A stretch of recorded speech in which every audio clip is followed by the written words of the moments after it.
A partir de agora a programação é local. Eu sou o Felipe Malta e já estamos no ar.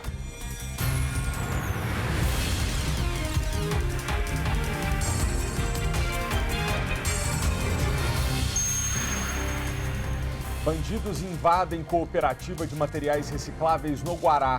Eles furtaram fios de cobre e vários equipamentos eletrônicos. As câmeras de segurança flagraram o crime e já a gente traz os detalhes.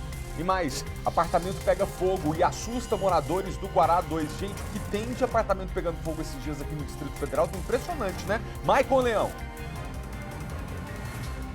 Imagina o desespero, Malta. Esse incêndio começou bem no iniciozinho da noite, mas foi um trabalho que se estendeu aí. Muitos moradores desse prédio, nós acabamos de chegar aqui, precisaram sair dos apartamentos da fumaça. Daqui a pouco a gente traz os detalhes dessa história. Equipe chegando ao local do fato e já com todos os detalhes. Você vai ver também, menino de 7 anos de idade morre com perfuração na barriga no Paranoá. Ele foi levado por uma tia até o quartel dos bombeiros para receber socorro.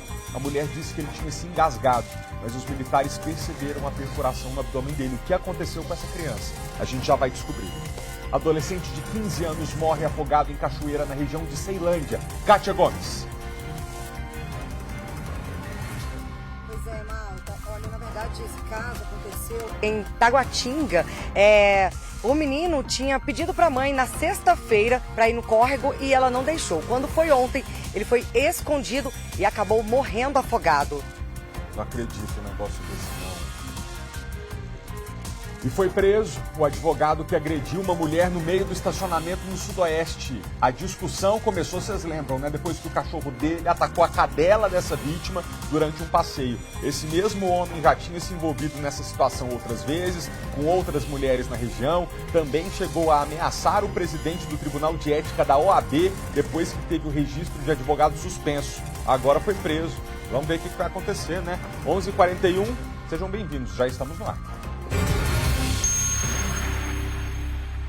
Pessoal, um policial militar salvou a vida de um bebê que tinha acabado de nascer lá em Taguatinga. O pai desse bebê correu até o batalhão da polícia e pediu ajuda, dizendo que a esposa estava em trabalho de parto.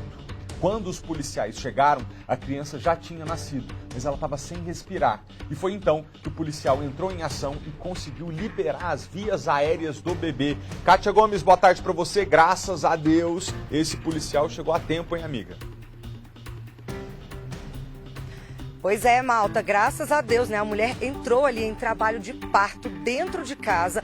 O marido ficou desesperado e aí ele saiu, né, pra rua ali tentando ajuda. Ele viu um posto policial no local ali onde estavam viaturas da Polícia Militar e foi até a PM pedir socorro. A Polícia Militar foi até a residência dele. Quando chegou lá, o bebê já estava ali praticamente já, né?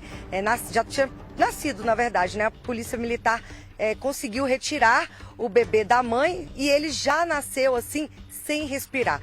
E foi aí que os policiais fizeram um excelente trabalho e conseguiram salvar esse bebê. Para dar mais detalhes sobre esse caso, eu vou conversar agora com o Major Brook, que está aqui ao meu lado. Major, ação rápida da PM, que fez toda a diferença, né? Porque por mais alguns minutos esse bebê não teria sobrevivido. Boa tarde a todos. Os policiais militares, quando entraram na casa, o bebê já tinha nascido. E aí eles perceberam que o bebê estava com uma certa dificuldade para respirar.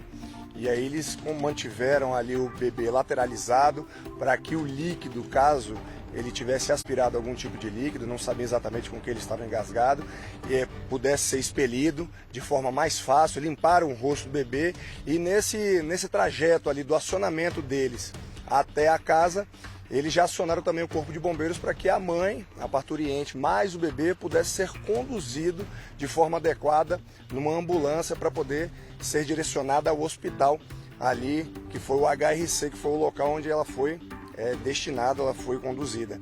E os policiais ali, é uma atitude louvável ali dos policiais que sem equipamento nenhum conseguiram ali manter o bebê respirando depois de um tempo que ele, por algum momento, parecia que não estava respirando, mas na verdade esse bebê ali logo depois veio a respirar normalmente, já na ambulância com os bombeiros. É porque a mãe, né, acabou entrando em trabalho de parto, a mulher 33 anos, em casa, provavelmente não deu tempo de de levar até o hospital, foi tudo muito rápido.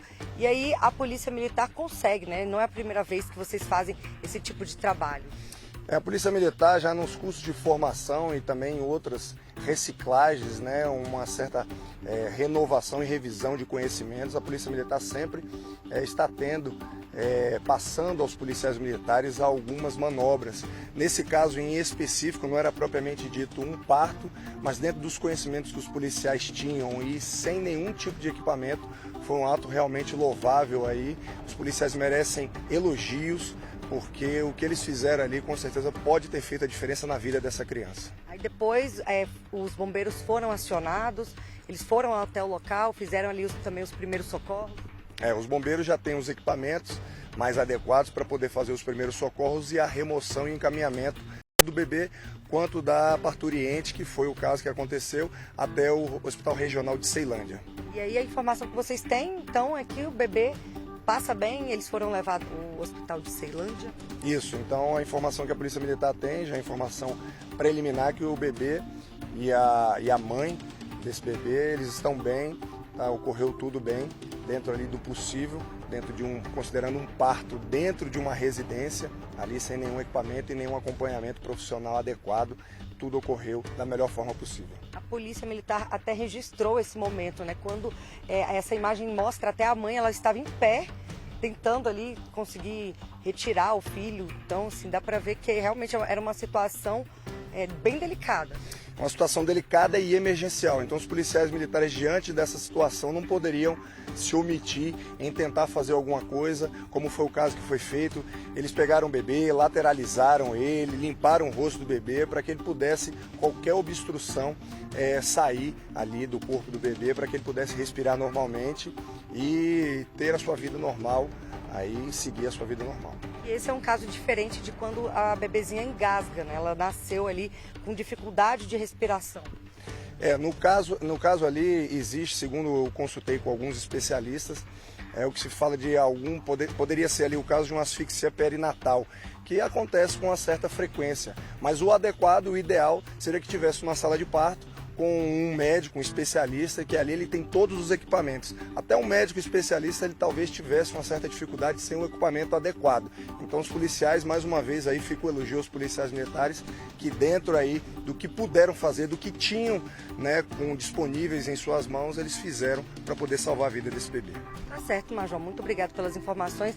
E aí mostra, né, a importância tanto da Polícia Militar, da Polícia Civil e do Corpo de Bombeiros, né, ter esse treinamento para socorrer nesse tipo de situação, né? Porque não é de fato atribuição da Polícia Militar salvar vidas, mas eles sempre fazem esse trabalho quando acontece aí alguma emergência, como foi nesse caso, Malta. Muito obrigado, Kátia, pelas informações. Agradeço ao Major Brook pela presença e você tem toda a razão. Assim, a gente tem sorte, viu, de contar com policiais militares que estão sempre dispostos a ajudar, não só em casos de segurança pública, mas também nesses momentos em que a gente precisa de alguém com sangue frio, sabendo o que fazer, porque nós mesmos envoltos ali naquela situação de desespero, às vezes perdemos a mão, não sabemos nem o que fazemos. E aí a polícia chega e ajuda, isso é muito bom. Aqui eu rendo sempre esse tipo de homenagem à Polícia Militar, porque me desespera muito saber que esses homens e essas mulheres aí todos os dias estão nas ruas, por exemplo, prendendo a pessoa que está ali vivendo uma vida de delinquente e que no outro dia tem que enfrentar o desgosto de prender a mesma pessoa numa mesma ocorrência porque a justiça não mantém presa.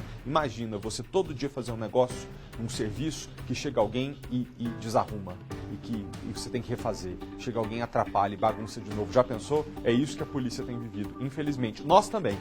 Que a gente aqui também noticia e dá desgosto ter que falar essa pessoa tem 15 passagens pela polícia, 20 passagens pela polícia. Desesperador, né? 11h48, o negócio está muito sério aqui. Eu queria até que você prestasse atenção nesse caso que a gente vai trazer para ver se aí na sua casa tem algum negócio correndo risco de pegar fogo. Porque um apartamento pegou fogo e assustou os moradores da QE 40 no Guará 2 no fim da tarde de ontem. Toda hora tem apartamento pegando fogo aqui no Distrito Federal. Foi preciso tirar todas as pessoas do prédio, desligar a energia elétrica, cortar o fornecimento de gás para que a situação não ficasse mais grave. O Maicon Leão chega com os detalhes e você vai ver já as imagens, assim, incêndio intenso. Maicon, 2 animais que estavam no prédio, infelizmente acabaram morrendo. O que aconteceu? Oi, Malta. Boa tarde para você, para todo mundo ligado no jornalismo do SBT. Pois é, infelizmente, 2 animais, uma cadela e um gato, acabaram não resistindo, infelizmente, ao incêndio, Malta, porque ele estava realmente no apartamento que foi consumido pelas chamas, e o outro animal, que foi essa cadela, por conta da inalação da fumaça. O Corpo de Bombeiros chegou a socorrer, inclusive tentar fazer aquelas manobras de ressuscitação, colocaram até no balão de oxigênio, mas infelizmente essa cadela acabou não resistindo e morrendo. Como você bem disse, esse incêndio começou ontem, bem no finalzinho da tarde ali, pouco depois das 6 horas da tarde, aqui na QE 40 do Guará 2, do condomínio Belvedere. Como a gente vê, Malta, tem 5 andares, o apartamento era o último, mas mesmo assim todo o prédio precisou ser esvaziado justamente por conta do risco que existe quando uma situação como essa, quando acontece um incêndio, primeiro pela tubulação de gás, rapidamente precisou ser cortado, fornecimento de gás, de energia, e aí junta aquele desespero, claro, automaticamente dos moradores ao perceberem que o prédio está pegando fogo, de saírem para correr. A gente tem inclusive algumas imagens gravadas pelos moradores no momento desse desespero, até moradores de outros prédios aqui perto. Foi um susto total, começou ontem por volta, pouco depois das 6 horas da tarde. Por sorte, Malta, esse apartamento que foi todo consumido pelas chamas, Rogério Silva está mostrando pra gente, não tinha ninguém lá na hora. Então foi mais uma destruição total de bens materiais, que pelo que a gente consegue ver nas imagens, todo o apartamento ele foi consumido, infelizmente destruído, um prejuízo aí para os proprietários, mas felizmente não tinha ninguém lá. O que aconteceu de trágico realmente foi justamente esse gato que estava no apartamento. Algumas pessoas, inclusive, disseram ter visto ele ali perto da grade de proteção, tentando pular, tentando sair, mas infelizmente ele acabou morrendo. Um desespero, a gente está vendo aí as imagens do lado esquerdo da sua tela do fogo, uma imagem muito forte, a chama labareda mesmo saindo ali, na parte ainda pouco depois das 6, o Corpo de Bombeiros chegou, conseguiu controlar a Malta num primeiro momento, e aí naquela hora que acontece o trabalho de rescaldo já, ali à noite, esse incêndio voltou a se acender ali novas chamas. Foi necessário esse trabalho de contínuo ali do Corpo de Bombeiros para controlar mais uma vez esse incêndio. Mas imagina o desespero desses moradores ali ao verem esse fogo, como a gente vê aí na tela. Você sai desesperado do apartamento, querendo sair. Muitas pessoas que estavam, inclusive aqui embaixo, Malta, decidiram ir para casa de parentes, de amigos, para não passar a noite aqui, até mesmo preocupados. A gente está vendo um drone aparecendo aí na imagem várias vezes. Esse drone, Malta, é da Polícia Civil, que chegou aqui agora há pouco, o Instituto de Criminalística aqui embaixo, justamente coletando informações que possam ajudar a entender o que aconteceu, como que esse incêndio se iniciou ali, o que causou esse incêndio. Claro, só a perícia detalhada ali vai conseguir esclarecer, é feita uma perícia no interior do imóvel, mas a Polícia Civil olha agora de um todo para tentar entender aonde foi o start, aonde começou esse incêndio. Como você até mesmo comentou ali no início, vamos ficar atento que pode ter causado esse incêndio. Se foi algo que estava ligado ali na tomada, todo mundo fica, claro, preocupado, ainda mais quando a gente mostra vários incêndios acontecendo, como a gente tem registrado ultimamente em apartamentos, as pessoas ficam preocupadas. Mas as informações que a gente tem a priori, danos materiais ali, infelizmente esses 2 animais também acabaram morrendo, mas nenhum morador não teve nenhum ferimento, apesar do susto de descer ali correndo, de ter o fornecimento de gás, de energia, tudo interrompido. Infelizmente, na verdade, né, Malta, ninguém ficou ferido, fica o susto aí e, claro, agora a perícia para entender o que aconteceu, o que causou esse acidente aí, para evitar que aconteça em outras casas, né? Maicon, pelas informações, e a gente termina esse assunto fazendo um alerta a você de casa, né? Para que aquilo que está dentro da sua possibilidade de evitar, porque deixar muita coisa ligada naquele T, quando tem uma tomada só, a gente faz aquele monte de coisa ligada no mesmo lugar, pode dar um curto-circuito, deixar equipamento, forno, fogão, ferro elétrico, não pode deixar ligado quando sai de casa, porque está acontecendo demais, né, gente? Tá sério isso. Toda hora tem um apartamento pegando fogo, não um foguinho pequeno não, é incêndio grande. A gente vai falar agora do caso que tomou o Brasil de ontem para hoje, de violência dentro de uma escola em São Paulo. 2 estudantes e 4 professoras foram atacados por um aluno armado com uma faca. Uma professora morreu. O agressor tem 13 anos de idade e foi apreendido. Numa carta, o adolescente disse que planejava o crime há pelo menos 2 anos. O ataque aconteceu às 7h15 da manhã na Escola Estadual Tomásia Monteiro, na zona oeste de São Paulo. O adolescente de 13 anos invadiu a sala de aula e deu várias facadas nas costas da professora Elizabeth Tenreiro, de 71 anos. Os alunos correram apavorados. Um outro escapou por pouco de levar uma facada. Um outro garoto que se aproximou da professora ferida também foi atacado. Ele tentou defender a professora, foi quando acertou nele, no braço, nas costas e no supercílio. Em seguida, o adolescente que usava uma máscara com uma caveira correu para outra sala e atacou outra professora, Ana Célia da Rosa, de 58 anos. A professora de Educação Física, Cíntia da Silva Barbosa, de 37 anos, entrou na sala e conseguiu dominar o rapaz. Uma outra professora tirou a faca dele e arrancou a máscara do agressor. Acompanhado dos pais, o adolescente foi levado para a delegacia e confessou que queria se vingar. Aos policiais, ele chegou a dizer que só não usou uma arma de fogo porque não conseguiu arrumar uma. O garoto usou as redes sociais para anunciar o ataque. No Twitter, ele escreveu: "Irá acontecer hoje". A polícia não descarta o envolvimento de outras pessoas no ataque.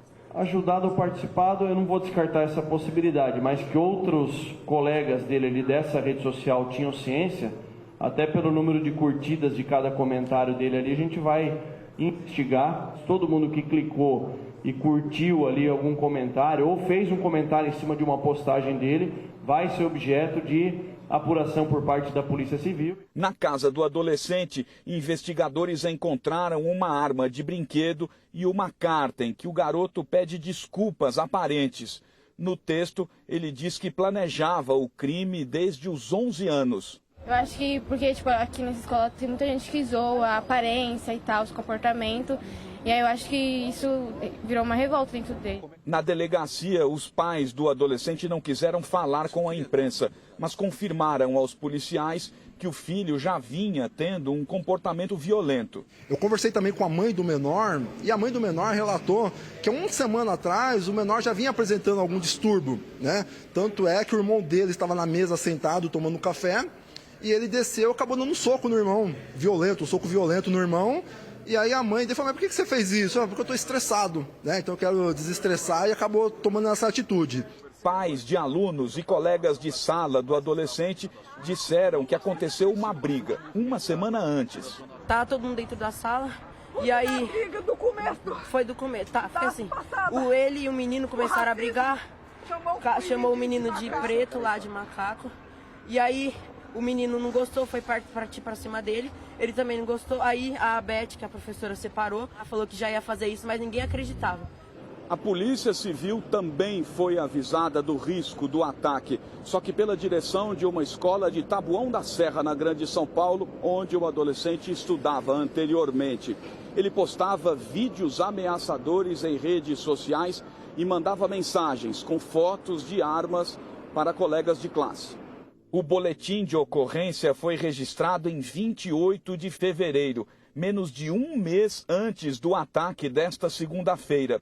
A denúncia, que poderia ter salvado a vida da professora Elizabeth, se perdeu na burocracia de um país que não sabe lidar com ataques como este.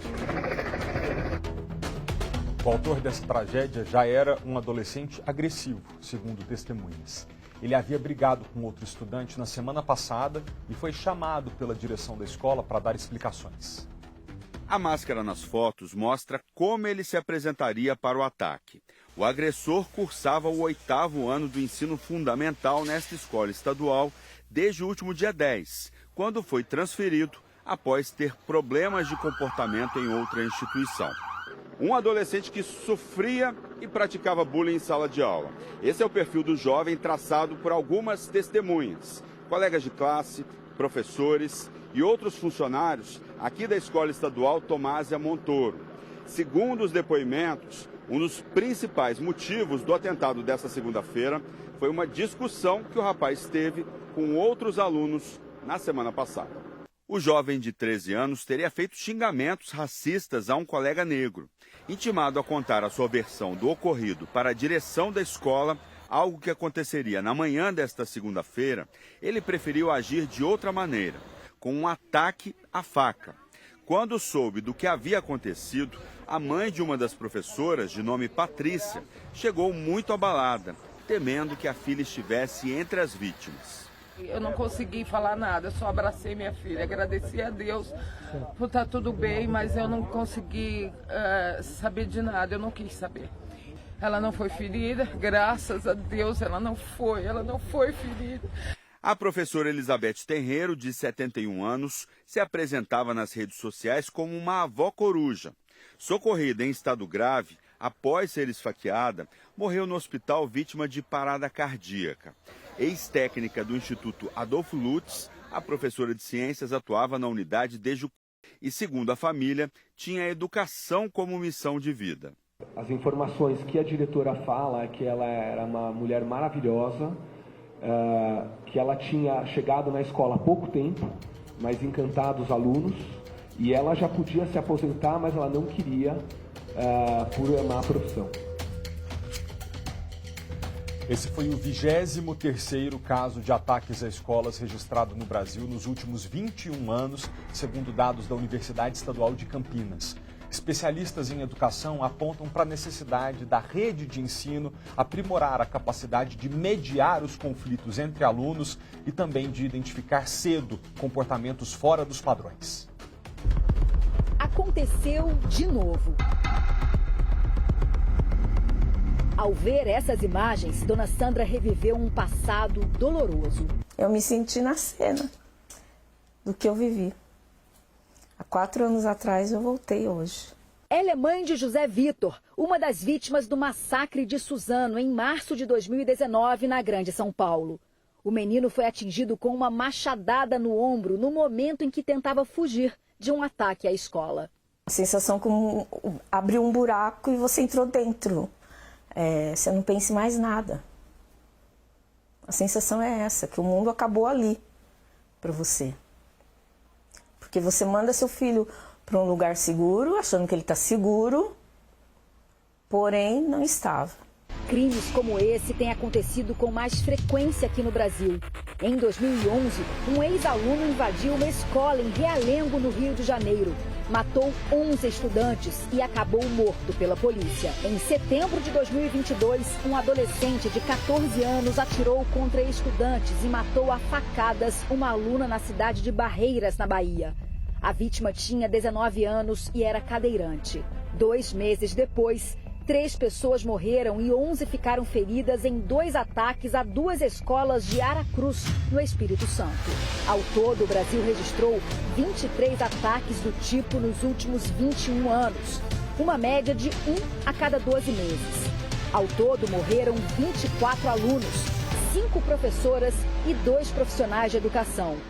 5 atiradores também perderam a vida. Para esse pesquisador da Fundação Getúlio Vargas e ex-secretário de Educação de São Paulo, as escolas precisam identificar mais cedo comportamentos fora do padrão dos estudantes.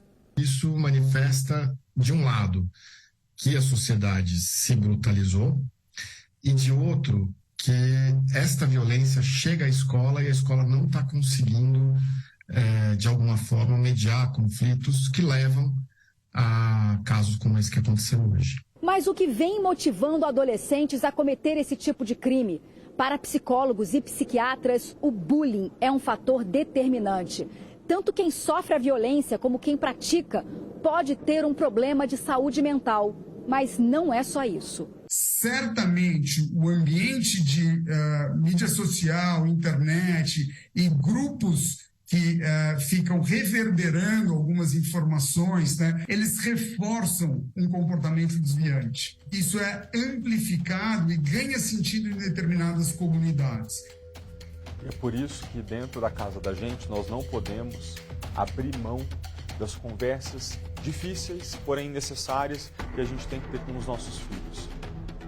E a gente está num mundo tão complicado, né, em que filhos adolescentes se sentem muito distantes dos pais e pais têm uma certa dificuldade de acessar esses meninos e meninas, que cria situações assim. E às vezes a falta de disposição, até pelo cansaço, por tudo que os adultos estão vivendo, de ter conversas francas com os filhos, tem deixado essas pessoas meio que isoladas mentalmente, psicologicamente, para criarem suas paranoias dentro das suas cabeças, e aí quando a gente percebe é tarde demais.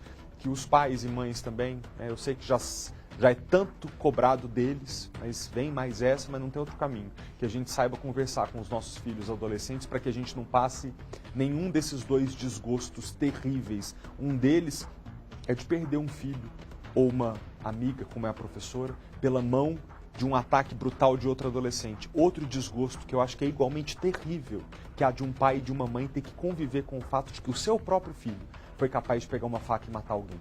Então que a gente consiga enfrentar essa situação e desde cedo em casa, tendo conversas muito francas com os nossos filhos e dizendo o óbvio da vida, que a gente vai receber mais não do que sim. Brutal, né? E quando a gente é alvo de chacota dentro da escola, isso é devastador da nossa personalidade, assim como é devastador você se permitir agredir alguém e praticar bullying com outra pessoa, mas talvez esteja faltando para a juventude, para nós todos entendermos que a vida é mais feita de nãos do que sims e que o bonito é sair dessa existência com a cabeça erguida e o coração tranquilo, de que apesar de toda a maldade do mundo, a gente permaneceu com o coração bom. Nos Estados Unidos, onde ataques como esses em escolas são mais frequentes do que aqui no Brasil, também teve mais um caso ontem. Dessa vez, uma ex-aluna invadiu um colégio do ensino fundamental e matou 3 crianças e 3 adultos, incluindo a diretora da escola. Isso aconteceu no estado americano do Tennessee. Essa é a imagem de desespero de pais que tinham acabado de saber que havia um tiroteio na escola onde os filhos deles estavam. O alvo da vez foi a instituição presbiteriana Covenant School, em Nashville, no estado do Tennessee, que atende a 209 alunos dos 3 anos de idade até a 6ª série. Com 2 metralhadoras e uma pistola na mão, uma mulher de 28 anos, identificada como Audrey Hale, subiu ao 2º andar do prédio e começou a atirar. Matou 3 crianças, todas elas de 9 anos de idade, e 3 adultos com mais de 60, antes de ser atingida por tiros de policiais que chegaram ao local. Massacres cometidos por atiradoras são mais raros aqui nos Estados Unidos. Dentre os milhares de casos que aconteceram nos últimos 44 anos, 17 foram executados por mulheres. 7 deles, incluindo o desta segunda-feira, ocorreram em escolas.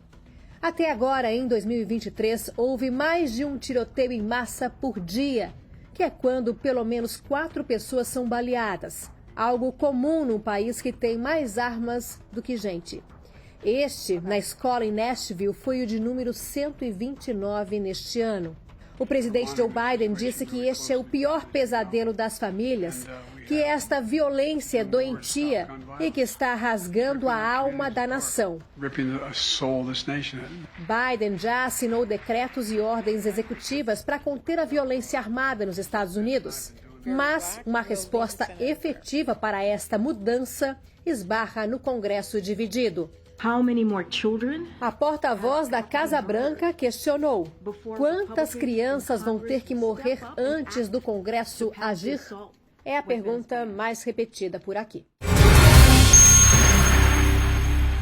De volta com política, o presidente Lula vai despachar na residência oficial do Palácio da Alvorada até quarta-feira. Ele segue se recuperando da pneumonia. O cancelamento da viagem para a China deve fazer o presidente antecipar o anúncio do projeto com as novas regras fiscais para conter os gastos da União. O presidente recebeu pela manhã integrantes do primeiro escalão. Na saída, o ministro de Relações Institucionais garantiu que o estado de saúde de Lula melhorou. Pelo menos até quarta-feira deve manter todas as suas agendas aqui no próprio Palácio da Alvorada por recomendação médica. Se mantém aqui, que melhora a reabilitação, também reduz a exposição. Entre as prioridades de Lula está a discussão das novas regras para conter as despesas do governo federal. A proposta do novo arcabouço fiscal da equipe do ministro da Fazenda, Fernando Haddad, está praticamente fechada. Mas o presidente quis esperar a volta da viagem para a China para fazer o anúncio. Com o cancelamento da missão internacional, Lula e Haddad devem se reunir nesta semana para acertar o texto final. Neste evento em São Paulo, a ministra do Planejamento afirmou que o governo vai zerar o déficit fiscal em 2024. A moldura do arcabouço ela já está pronta. Está agora numa decisão política do presidente da República a questão dos parâmetros, e óbvio que isso faz toda a diferença. Não é que vai agradar 100% todo mundo, é que vai agradar um pouco os dois lados. O governo, que é mais expansionista nos gastos públicos, que foi o governo que saiu vitorioso das urnas, mas também e principalmente, né, com a responsabilidade fiscal que todos nós temos e estamos comprometidos. Já o número 2 do Ministério da Fazenda, Gabriel Galípolo, assegurou que a proposta foi bem aceita entre os líderes do Congresso Nacional. A gente teve uma receptividade muito positiva por parte do Congresso, tanto por parte dos líderes quanto os presidentes das duas casas, o presidente Arthur Lira e o presidente Pacheco. Foram muito solidários e receberam bem a proposta. Eu acho que estamos muito próximo do arcabouço fiscal vir à luz do sol. Olha, mesmo com o cancelamento da viagem do presidente Lula, o ministro da Agricultura e um grupo de empresários que já estavam em Pequim mantiveram as agendas do governo brasileiro lá na China. O ministro Carlos Fávaro, da Agricultura, participou de um seminário com a presença de gigantes das indústrias chinesa e brasileira. Durante o evento, falou novamente em fortalecer laços com a China e reiterou o convite para que o Brasil. O governo quer recuperar áreas de pastagem degradadas e reutilizá-las na agricultura. Segundo o ministro, seria uma forma de acabar com o desmatamento e dobrar a produção brasileira. Hoje, por falta de investimento, alguns poucos produtores brasileiros acham que é mais fácil derrubar a floresta. O Banco Nacional de Desenvolvimento Social, o BNDES, vai ter uma linha clara de investimento de médio e longo prazo, com carência, para que os produtores possam tomar recursos, fazer a conversão dessas pastagens, ampliar o seu área de agricultura e de pecuária, preservando o meio ambiente, mas gerando oportunidades. O presidente da Apex Brasil, a Agência Brasileira de Promoção de Exportações e Investimentos, também participou da rodada de conversas e afirmou que a maioria dos acordos, mesmo privados, só serão assinados na presença de Lula. É importante ressaltar que é uma decisão do presidente Lula de o quanto antes vir à China para dar sequência dessa retomada de relação que certamente vai ser muito importante para o Brasil e também, óbvio, para a China. Lula tem praticamente uma viagem internacional por mês durante todo este ano. Já o presidente da China, Xi Jinping, deve receber nas próximas semanas uma série de chefes de Estado. A ida da comitiva brasileira ao que seria o Congresso Nacional da China também terá que ser remarcada. Nós apuramos que toda essa engenharia para organizar a agenda deve levar pelo menos um mês. A ex-presidente Dilma Rousseff também manteve a viagem para a China.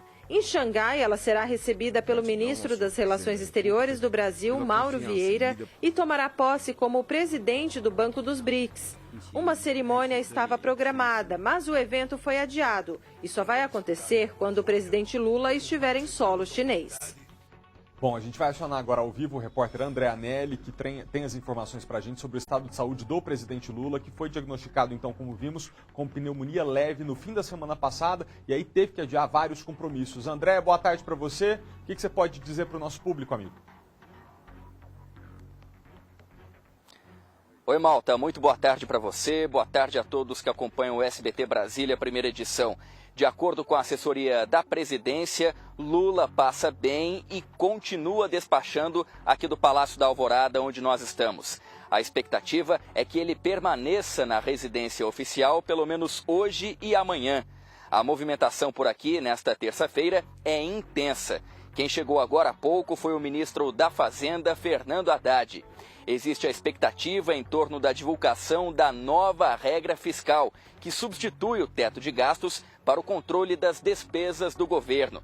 A medida é aguardada pelo mercado financeiro e também é cobrada pelo Banco Central, para que possa haver a diminuição da taxa básica de juros, a Selic, que atualmente é de 13,75% ao ano. Mais cedo, quem também passou pelo Alvorada foi o ministro das Relações Exteriores, o embaixador Mauro Vieira. Uma das prioridades de Lula, como a gente viu agora há pouco, inclusive na reportagem da Débora Bergamasco, é remarcar a viagem à China, que foi cancelada no último sábado, depois do diagnóstico de pneumonia do presidente. O governo federal quer fechar novos acordos com o país asiático, que é o maior parceiro comercial do Brasil. Malta. Obrigado, André. Bom trabalho para você. Gente, ainda sobre política nacional, olha só, a Câmara dos Deputados e o Senado devem votar as medidas provisórias assinadas pelo ex-presidente Jair Bolsonaro, que perdem a validade até maio. Já a votação das medidas do atual governo ainda dependem de um acordo entre os presidentes das duas casas. O dia foi marcado por reuniões, a primeira entre os líderes de partidos do Senado. De acordo com o líder do governo Lula no Congresso, já existe um acordo para a votação até o fim desta semana das medidas provisórias do governo Bolsonaro. Todas as medidas provisórias do governo anterior vão seguir o rito anterior, o chamado rito Covid. Todas as propostas, todas as MPs do governo anterior serão votadas essa semana na Câmara. E nós procuraremos votar todas no Senado. As medidas provisórias são decisões assinadas pelo presidente da República que entram em vigor imediatamente e valem por 120 dias. Nesse prazo, devem ser analisadas por comissões formadas por 12 deputados e 12 senadores e depois pelo plenário das duas casas. Mas durante a pandemia, para evitar a aglomeração de parlamentares, as medidas provisórias passaram a ser votadas diretamente nos plenários da Câmara e do Senado. No começo do mês, o presidente do Senado, Rodrigo Pacheco, assinou um ato para a retomada das comissões, o que foi classificado como uma decisão truculenta por parte do presidente da Câmara, Arthur Lira. Agora, o impasse está na votação das medidas provisórias do atual governo, entre elas a do Bolsa Família e a do Mais Médicos, que podem deixar de valer se não forem aprovadas pelas duas casas. Uma outra reunião aprovou uma mudança na proporcionalidade de deputados nas comissões mistas. Essa proposta será levada ao presidente do Senado e do Congresso, Rodrigo Pacheco. A Câmara dos Deputados colocou em votação duas medidas provisórias do governo Bolsonaro. A que autoriza a Caixa Econômica a administrar o Fundo do Seguro Obrigatório de Danos Pessoais causados por veículos automotores, e a MP que prorroga contratos de profissionais de saúde nos hospitais federais e nos institutos nacionais do Rio de Janeiro. Agora, as duas MPs seguem para análise do plenário do Senado. O Observatório do Clima divulgou um último relatório em que foi avaliada, ano a ano, a política ambiental do governo Jair Bolsonaro.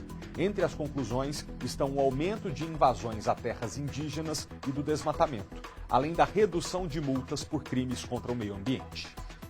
Segundo o documento, foi a maior destruição da floresta amazônica em um mandato presidencial. Nos 4 anos do governo Bolsonaro, a média anual de desmatamento na região foi quase 60% maior que o período anterior. A impunidade marcou os últimos 4 anos, de acordo com o estudo do Observatório do Clima. A aplicação anual de multas por crimes ambientais caiu quase 40%. A análise mostra que a não demarcação de terras indígenas abriu espaço para a violência. Houve aumento de mais de 200% das invasões aos territórios. E a média de assassinatos de indígenas cresceu 30%. O relatório aponta ainda que enquanto os ataques ao meio ambiente aumentavam, a aplicação dos recursos disponíveis para a preservação ambiental teve a média mais baixa entre os últimos 7 mandatos presidenciais. No ano passado, chegou ao menor montante. O Fundo Amazônia, com mais de 3 bilhões de reais, ficou paralisado, sem uso.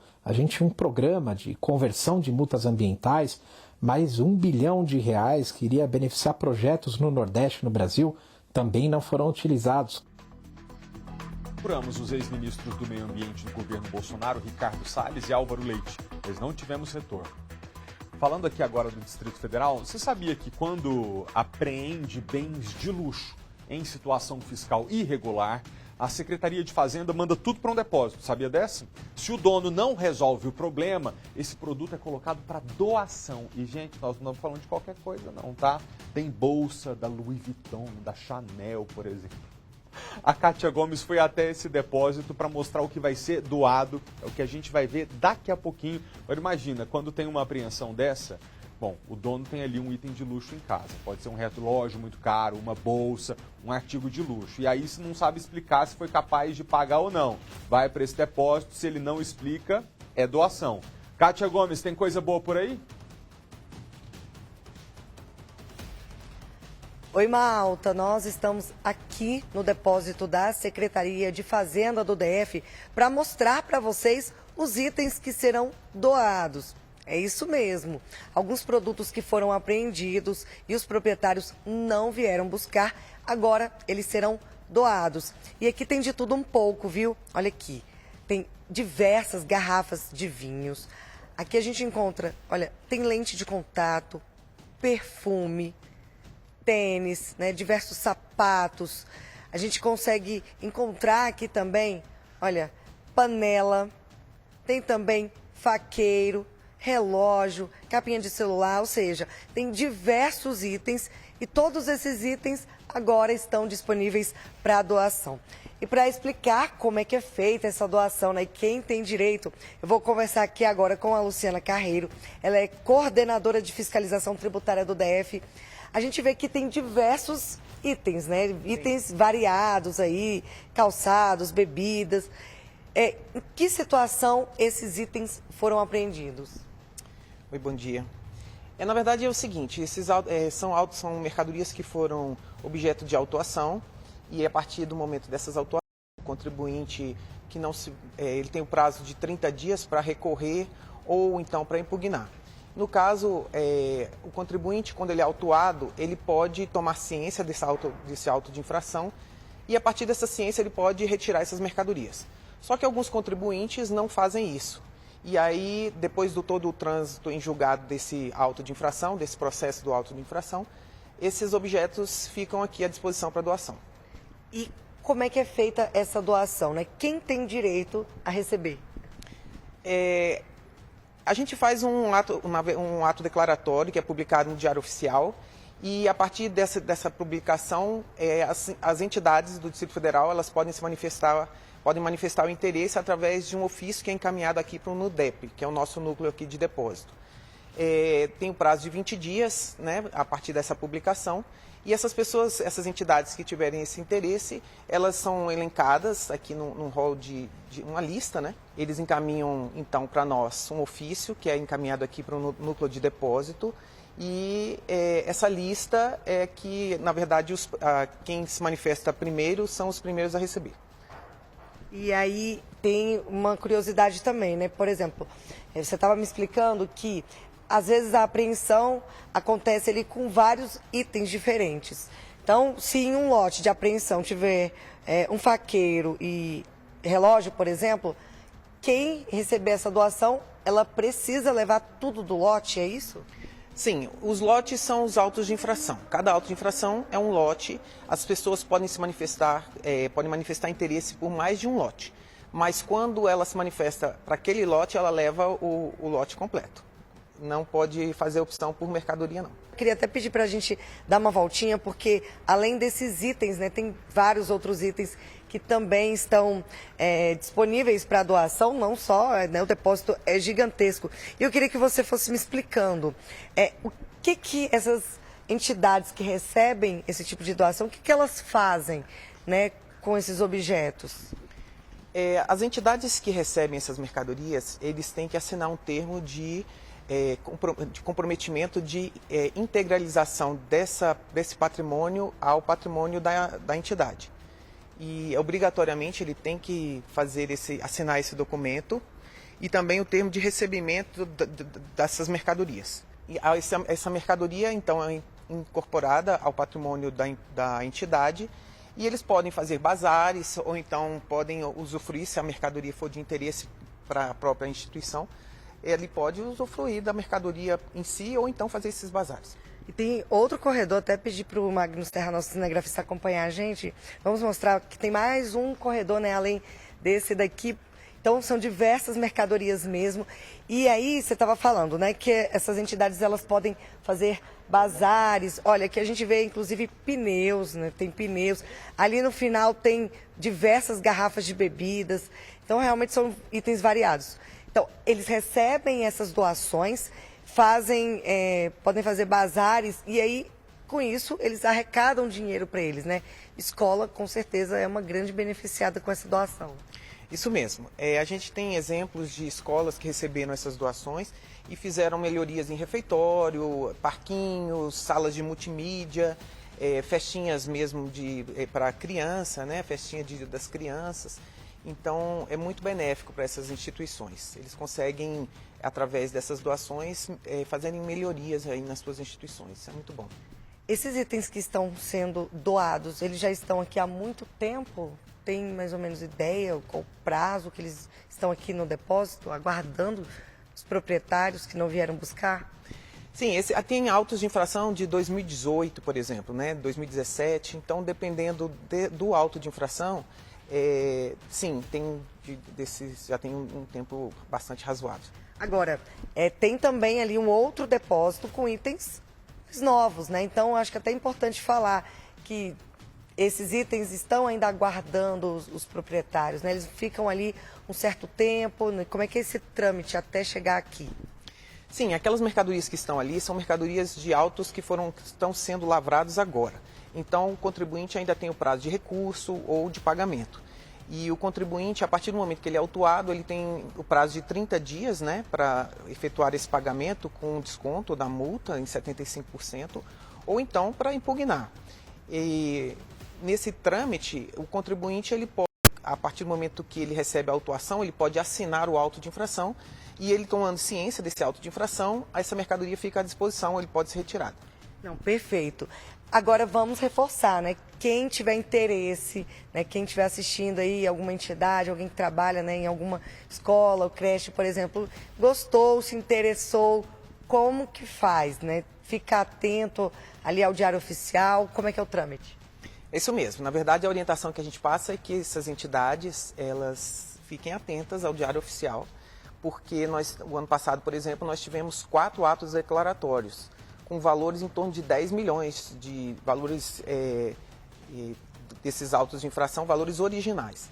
Então, esse lote agora, desse ato declaratório de agora, ele foi o primeiro agora de 2023, mas com certeza nós teremos outros ainda ao longo do ano. E no ano passado chegou a 10 milhões de reais o valor das mercadorias que foram doadas, né? Realmente um valor muito alto. Isso mesmo, 10 milhões. Não, perfeito. Esse aqui vocês não têm noção ainda de quanto que está avaliado, não? Não, na verdade, nós temos, assim, se for necessário, a gente pode fazer esse cálculo, mas agora, no momento, eu não tenho essa informação. Mas é um valor realmente muito alto. Sempre é, né? Dependendo da mercadoria, os valores podem ficar bem altos. Pois é, olha, Malta, quando eu vi a pauta, diz que tem bolsa da Chanel, carteira da Chanel, bolsa da Louis Vuitton, bota da Prada, eu já pensei, gente, será que eu posso pegar e levar para casa? Mas não pode não, viu?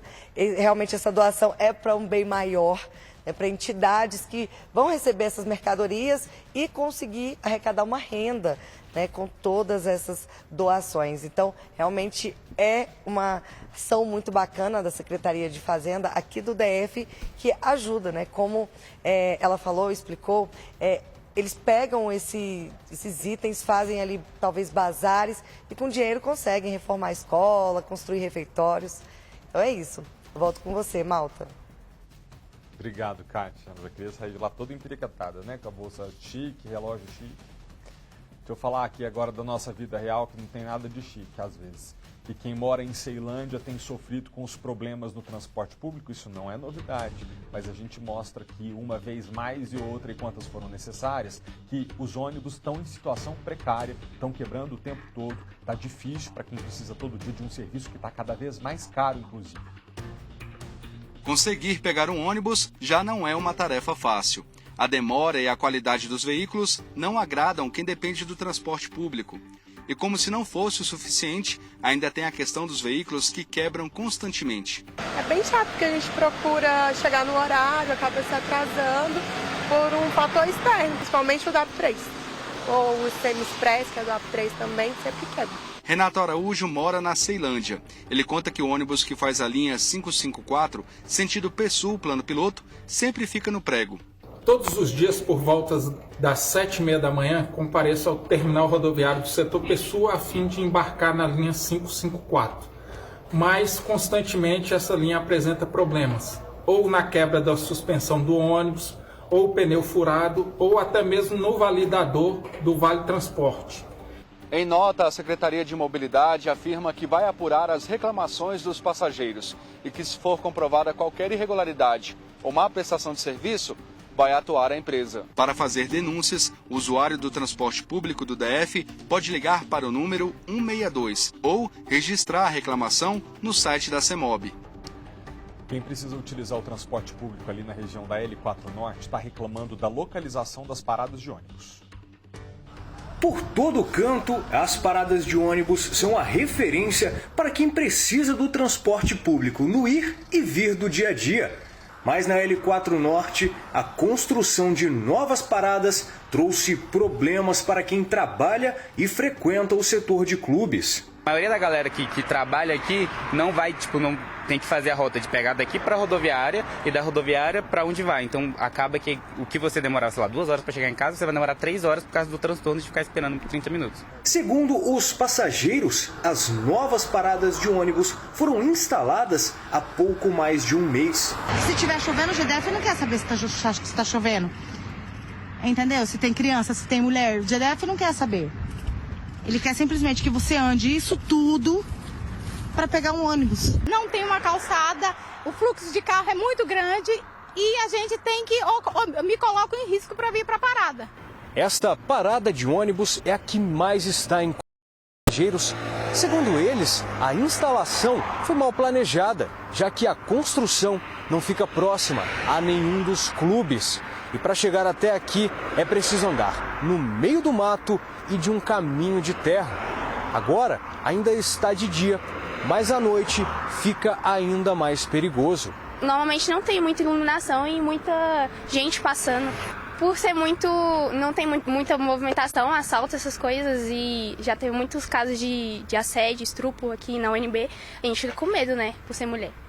E quem sofre todo dia com essa situação fica aqui pensando em soluções para facilitar a vida de quem precisa do ônibus aqui na L4 Norte. Eu acho que se tivesse feito a parada mais perto de cada clube seria mais jogo, então não ia atrapalhar. Como eles fizeram no meio de cada clube, acabou que atrapalhou todo mundo de todos os clubes que trabalham aqui nessa região.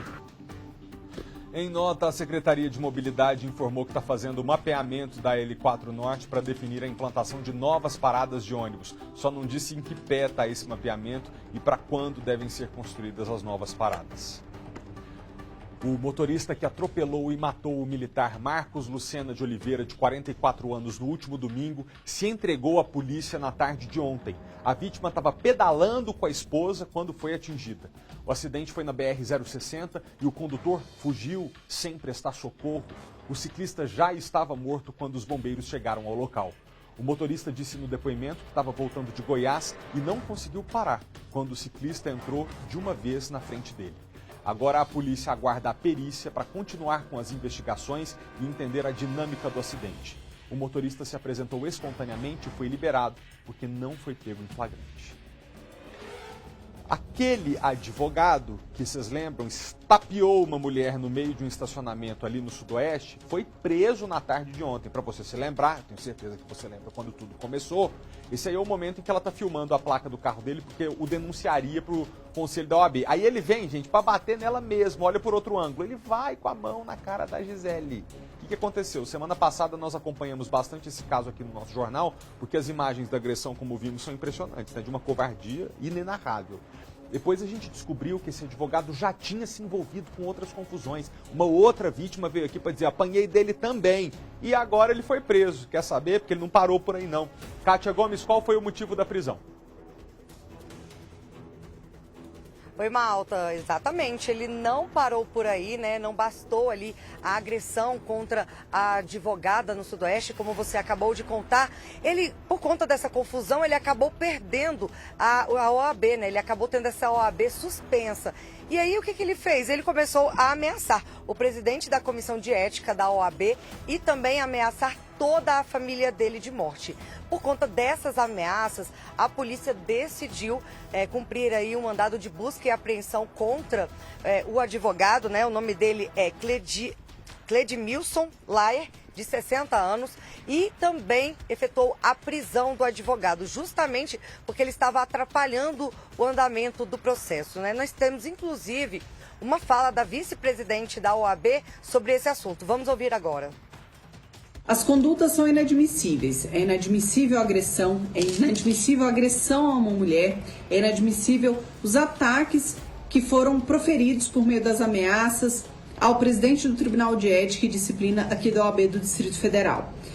Tudo isso será devidamente apurado nos processos que já foram instaurados no âmbito da Ordem dos Advogados, que, vale ressaltar, não guardam qualquer relação com aqueles que tramitam no âmbito civil e criminal ou que eventualmente possam tramitar. São, portanto, esferas independentes e a absolvição, a condenação de uma não afeta necessariamente na outra. O advogado em questão já foi afastado na última semana, foi afastado cautelarmente, conforme amparo legal, é, portanto, uma medida plenamente válida e legal. Além das agressões perpetradas contra a mulher, também advogada, agora serão apurados os crimes relacionados à ameaça ao presidente do Tribunal de Ética e Disciplina aqui da Ordem dos Advogados do Distrito Federal. Será instaurado um processo de inidoneidade e, a depender do resultado, esse advogado poderá até mesmo ser excluído dos quadros da Ordem.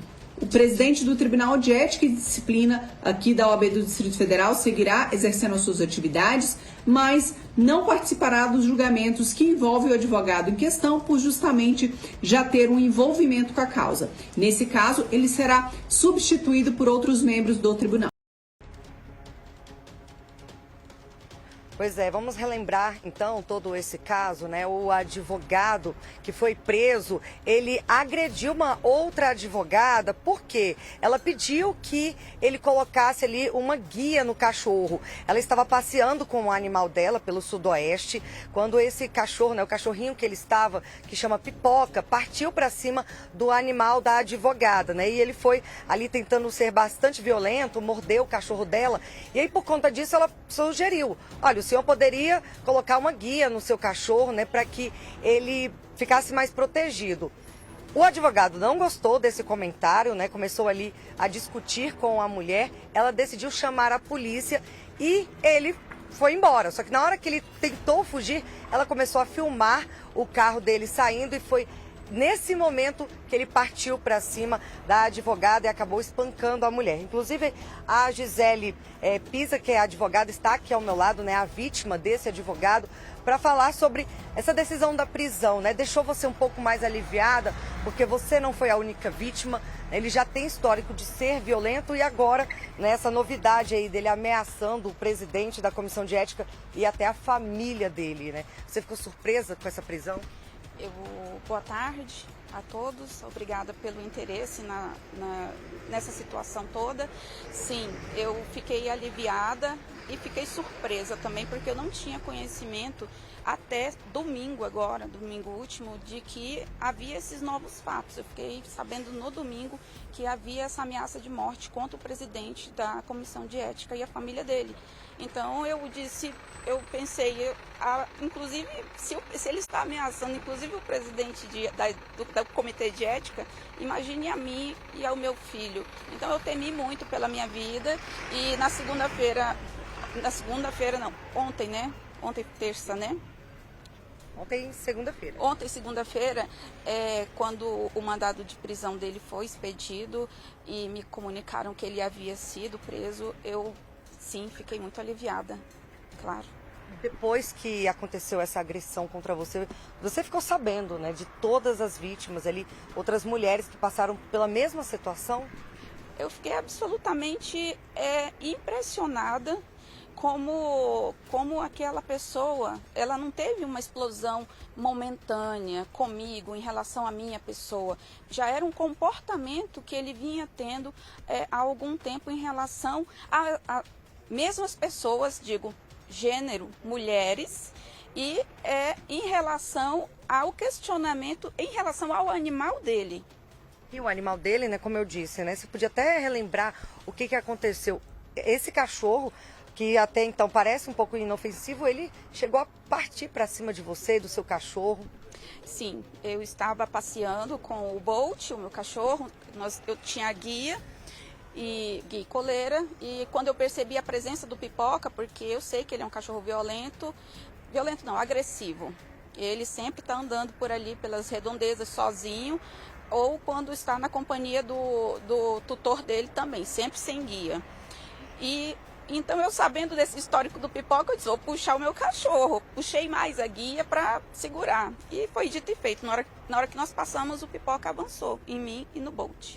Você, como advogada, né, sabe como acontece ali o trâmite. Você acredita que ele pode conseguir recuperar a OAB dele, né, que está suspensa por enquanto? Como que você acha que vai ser conduzido esse caso? Olha, o que aconteceu comigo, a violência que ele cometeu contra a minha pessoa, desencadeou uma série de outras coisas que foram descobertas em relação a ele, piores. Tanto em relação à questão de agressividade contra outras mulheres, pelos mesmos motivos, tanto quanto questões que envolvem a própria ética profissional dele. E agora mais esse caso agravante de ameaças, né, de morte contra o presidente da Comissão de Ética. Eu não vou dizer que se ele vai perder ou se depois ele pode apenas ter uma pena e voltar a poder exercer depois de cumprir essa pena a advocacia, mas que a situação dele é bastante complicada, sim. Ele pode chegar a ser expulso da Ordem dos Advogados do Brasil, porque aparentemente ele não tem idoneidade moral. Você mora ali perto dele, né? Vocês costumam passear nos mesmos pontos. A sensação até a prisão dele era de medo? Sim, medo. Aconteceu até episódio engraçado, eu estava na casa de amigos nos últimos dias, né? Não fiquei na minha casa, e pedi depois para o meu filho me buscar. Então, nós paramos na padaria e qualquer coisa para mim era suspeita. Eu estava muito assustada, ainda mais depois de saber das ameaças de morte, e não sabia que seria executado, não sabia que existia um pedido de prisão contra ele, eu não sabia. Aí essa prisão realmente traz um alívio, porque você é praticamente vizinha. Sim, ali no Sudoeste as pessoas frequentam os mesmos lugares para passear com os cachorros, as áreas livres, né, os bosques, tem o bosque do Sudoeste. Então é um lugar muito propício para você passear ali nas áreas livres, comuns. Todo mundo gosta de passear com o cachorro ali, mas a maioria das pessoas utiliza guia. No caso dos cachorros maiores, focinheira. É muito raro ver um cachorro sem nenhum tipo de contenção por parte do tutor. Ou mesmo, né, não tendo, como você disse, você pediu que ele colocasse, só que a reação dele, ao invés de pedir desculpa pelo ataque do cachorro e falar, não, vou colocar assim, foi ao contrário, ele te agrediu. Ele aparentemente... Aquele senhor parece que tem um problema em receber algum tipo de repreensão por parte de pessoas do sexo feminino. Eu acho que esse é o problema dele. Então, se ele tem esse distúrbio, vamos dizer, que eu acho que é psicológico ou psiquiátrico, enfim, isso tem que ser estudado, ele tem que buscar uma terapia para poder voltar a conviver em sociedade depois que ele for liberto do cárcere. Tá certo, então. Muito obrigada pelas suas informações.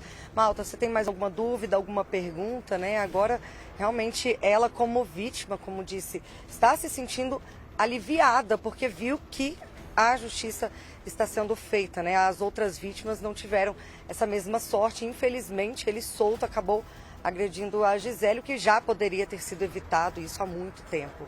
Não, pois é, e eu fico aqui impressionado, Kátia, porque assim, a gente se coloca no lugar dela, qualquer um de nós ficaria com medo, porque a gente realmente parece estar lidando com uma pessoa que não tem juízo das próprias emoções, das próprias reações, que não sabe conversar, e como ela bem disse, suspeita que não sabe conversar quando se trata de uma mulher do outro lado, fazendo um pedido ou alguma reprimenda. Aí acontece com ela.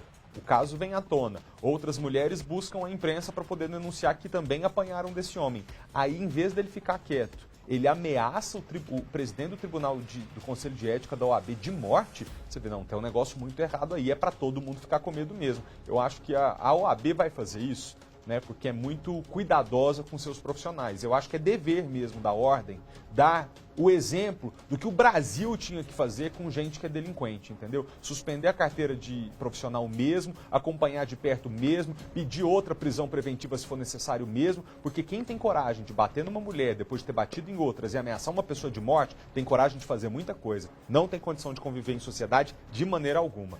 Dê um abraço aí na Gisele por nós, tá, Kátia? E obrigado pela participação. Bandidos invadiram a central de cooperativa de trabalho de catadores de materiais recicláveis na Estrutural. Você veja, a pessoa que está ali, ela já está trabalhando com uma coisa, não dá tanto dinheiro. É questão de sobrevivência, está fazendo aquilo para sustentar a família. Aí o bandido vai lá e rouba do pobre. Eles furtaram fios de cobre, equipamentos eletrônicos. É o Maicon Leão quem tem as informações para a gente. As câmeras de segurança flagraram o crime, não é, Maicon?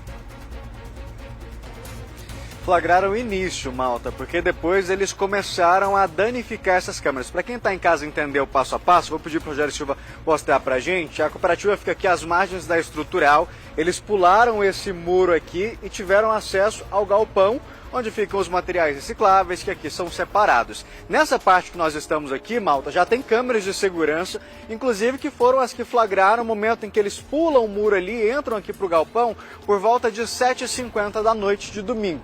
Aí eles entortam a primeira câmera ali que o Rogério Silva está mostrando para a gente. Um pouco mais para cá tinha uma outra câmera que eles simplesmente quebraram. E aí eles vêm fazendo esse trajeto. Ali onde tem aqueles trabalhadores, malta, normalmente ficam alguns fios de cobre. No domingo não estavam ali porque eles tinham retirado. Mas foi exatamente o primeiro local em que eles vieram para fazer buscas, tentar localizar alguma coisa. Vindo para cá, tinha também essa outra câmera aqui que registrava a entrada. Quem tem acesso à parte administrativa. Eles cortaram os fios da câmera e seguiram com a empreitada criminosa justamente entrando aqui para a parte administrativa. Estava fechada, trancada, mas com muita facilidade eles conseguiram arrombar e entraram aqui para a parte administrativa, fizeram esse trajeto, vieram aqui para o refeitório, onde tinha uma televisão, foi o primeiro televisor que eles pegaram, era justamente onde o pessoal conseguia assistir o jornal, quebraram ele e vieram, malta, direto para essa outra sala aqui, que era justamente onde ficava o controle de câmeras, que é aquele galpão ali, na verdade, aquele armário ali onde ficam as câmeras, todos os equipamentos que armazenavam essas imagens. E aí eles terminaram de quebrar os materiais, tirar ali o resto das imagens e interromperam a gravação de todo o resto da ação criminosa. Mas a gente ainda conseguiu algumas imagens de antes deles entrarem aqui na sala. Quem está aqui ao meu lado é uma das responsáveis aqui pela cooperativa, que vai explicar para a gente um pouquinho, malta, dessa ação. Inclusive, ela estava aqui poucos minutos antes, teve um movimento aqui, eles vieram, trabalharam no domingo, saíram daqui por volta de 7h50, então você acredita, inclusive, que eles podiam estar observando. No momento em que apagaram as luzes, iniciou ali essa empreitada criminosa. Boa tarde. Boa tarde, tudo bom? Então, acredito que sim. Nós chegamos aqui às 7h30, porque a gente ia fazer uma coleta no evento. Chegou o motorista, 2 ajudantes e eu estava presente. A gente pegou algumas lixeiras, inclusive a motorista, mas o ajudante, eles estiveram no galpão, ligaram as luzes para pegar os bags. E aí, em torno de 7h50, a gente foi embora.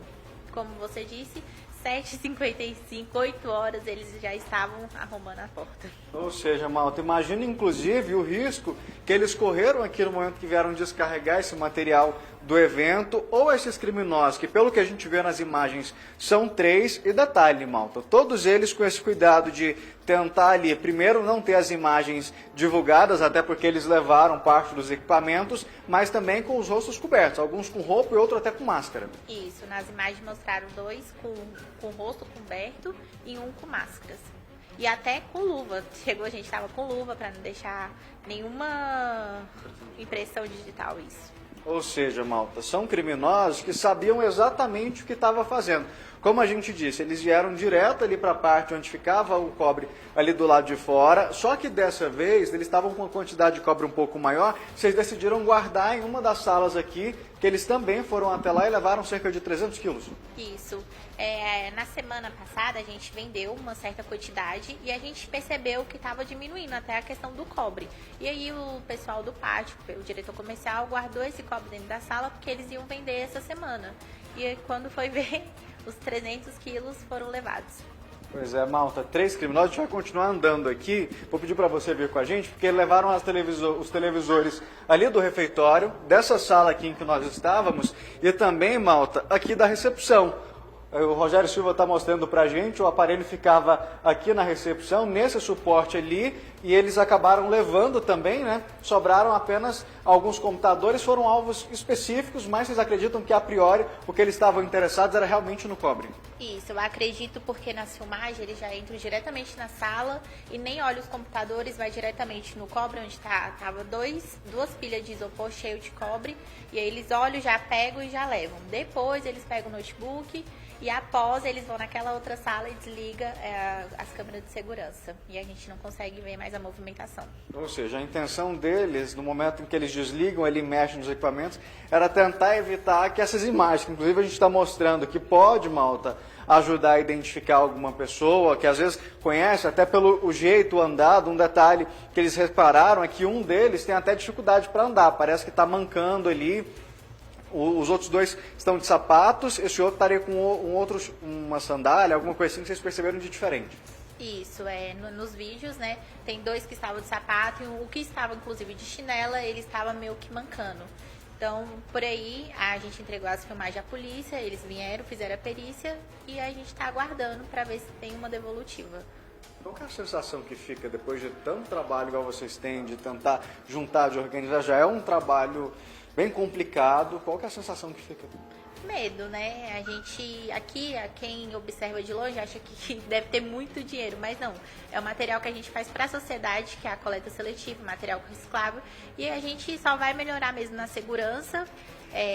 Já acionou os responsáveis pela cerca elétrica e a gente agora vai viver trancado aqui, né? Ter mais cuidados quando estiver aqui de noite, porque quem trabalha aqui de noite são as cooperativas, que ficam no centro de triagem até 9 horas. Precaver, ter mais segurança, e a gente faz um apelo até mesmo para colocar mais iluminação do lado de fora, porque aqui é bem iluminado, só que passou despercebido. O cidadão, malta, cada vez mais tendo que se trancar, ficar cada vez mais fechado ali em busca de segurança, igual ao longo do jornal a gente sempre mostra, a polícia vai lá muitas vezes, prende essa pessoa, vai presa, mas logo está na rua agindo de novo. E nesse caso é importante ressaltar que são bandidos que sabiam exatamente o que estavam fazendo, vieram, entraram ali, mexeram com as câmeras e até mesmo com luvas, ou seja, para tentar evitar deixar a impressão digital. Maicon, e aqui para deixar claro para as pessoas em casa, estamos falando de uma cooperativa de separação de lixo reciclável, não é isso? Exatamente, malta. É uma cooperativa de material reciclável, a gente vê ali papelão, latinha, cobre. Então, assim, o alvo principal, inclusive, desses criminosos aqui, foram justamente os fios de cobre que estavam ali separados. Inclusive, que é o item de maior valor que tem, que é justamente o cobre, eles, ao perceberem que tinha saído boa parte desse material, o que eles fizeram? Trouxeram aqui para uma sala, justamente na intenção de garantir uma segurança maior, para evitar esses furtos. Mas não teve jeito, eles entraram, vieram aqui, procuraram o cobre normalmente onde ele ficava aqui do lado de fora, não encontraram, aí eles foram para dentro das salas lá, até que acabaram encontrando este cobre guardado, cerca de 300 quilos, e levaram. Você vê que quando a pessoa é vagabunda, ela não quer trabalhar de jeito nenhum. Porque invade o lugar que as pessoas estão ali ganhando seu dinheiro honestamente, fazendo um serviço que muitas vezes tem outras pessoas que não querem fazer, que é de mexer com resíduo, que é mexer com o lixo. A pessoa que está ali trabalhando nessa cooperativa, né, ajudando umas às outras, ela está entendendo que aquilo ali é um serviço que é necessário e que é justo, honesto, né, para que ela possa levar o sustento para a família dela. Aí vem a criminalidade e assalta um lugar onde as pessoas estão honestamente ganhando o dinheiro pouco, que não é muito, para levar para casa. Poderiam muito bem chegar na mesma cooperativa, bater a porta e falar assim, tem espaço para mais um? Eu estou querendo trabalhar. Tem espaço para mais um para separar lixo reciclável aqui, para ajudar na cooperativa? Eu quero trabalhar, mas ela não quer trabalhar. Ela quer barbarizar, ela quer tomar o que é do outro, ela não quer ganhar o dinheiro dela honestamente. E por que a gente chega nessa situação? Porque essas pessoas que estão desse jeito, roubando a cooperativa de lixo reciclável, roubando o celular dos outros na rua, roubando fio de cobre do metrô, cometendo esses pequenos delitos todos os dias, ninguém tem coragem de mantê-las na cadeia. Ah, não tem espaço na cadeia, constrói. Ah, mas a justiça solta, endurece a lei. Ninguém aguenta mais. Existe no Brasil, obviamente, em função da miséria que a gente vive, pessoas que eventualmente tropeçam na vida pela absoluta falta de oportunidade. Não é isso que está acontecendo. O que a gente tem assistido aqui todos os dias no jornal é gente que é preso 1, 2, 3, 4, 5, 20, 30 vezes usando da capacidade, da inteligência, da saúde física, poderia trabalhar, mas não quer. Essas pessoas precisam ir para a cadeia. Obrigado, Maicon. Deixa eu trazer uma notícia boa aqui para você, que eventualmente precisa ir para São Paulo e que quer pousar no aeroporto de Congonhas, que é mais central, né, gente, ali na capital paulista. Pousar em Guarulhos é longe, Viracopos nem se fala. Então agora, quem é de Brasília tem mais uma opção para ir direto do DF para a capital de São Paulo, ou então fazer uma conexão para sair de São Paulo e ir para outro destino. Vamos ver a reportagem. Os novos voos para um dos principais aeroportos do país começaram a operar nesta segunda-feira. Nós estamos botando 16 mil assentos a mais por semana, né, entre Congonhas e Brasília. Eu estou lutando por este voo há mais do que uma década, então somos super animados. Nós sabemos que Congonhas é o aeroporto principal deste país e a Azul nunca tinha acesso a este aeroporto. E agora nós temos acesso com força e nós vamos ter habilidade para conectar todas as pessoas de Brasília para o país inteiro através deste voo. Segundo o consórcio Inframérica, responsável pela administração do aeroporto de Brasília, em média, 196 voos comerciais saem toda semana aqui da capital federal com destino a São Paulo. Congonhas é um dos aeroportos mais procurados pelos brasilienses que precisam ir à capital paulista, principalmente a trabalho. Para esse advogado paulista que todo mês vem a Brasília, a notícia vem em boa hora. Tudo que essa companhia vier a fazer, né, que possa ajudar os consumidores, vai ser benéfico. É uma oportunidade da gente ter, como consumidor, um preço melhor nas passagens. Com essa quantidade de voo vai nos ajudar bastante, principalmente para Congonhas. O dono dessa agência de viagens diz que os novos voos podem ampliar as vendas até para outros perfis de clientes. Isso é bom para o mercado geral, é bom para quem viaja, é bom para quem vende, é bom para quem compra. Acredito que no prazo aí, pode ser que as viagens a lazer, que São Paulo também atrai muito, possa ter aí um preço mais facilitado para aquele que quer ir lá passear. Tenho 13 cidades conectadas em Paraná, que agora pode ser conectado com Brasília através do nosso voo para Congonhas. Então, essas pequenas cidades não tiverem acesso a Brasília tão fácil. Agora vai ter muito mais opções. Deixa eu te falar uma coisa, o aniversário da nossa cidade está chegando e o SBT vai preparar mais uma vez um programa mais que especial. Pelo segundo ano consecutivo, a gente quer homenagear os brasilienses anônimos, gente como a gente que está ali arregaçando as mangas e fazendo tudo que está ao seu alcance para que o futuro da nossa cidade seja mais feliz para todos. É gente que descobriu que o bonito dessa vida é passar por ela, fazendo a vida do outro ser mais feliz também. O especial Heróis de Brasília vai ser gravado com plateia e o que eu quero aqui agora é convidar você que está em casa. Você quer festejar junto com a gente o aniversário de Brasília? Então use o QR Code que vai aparecer já.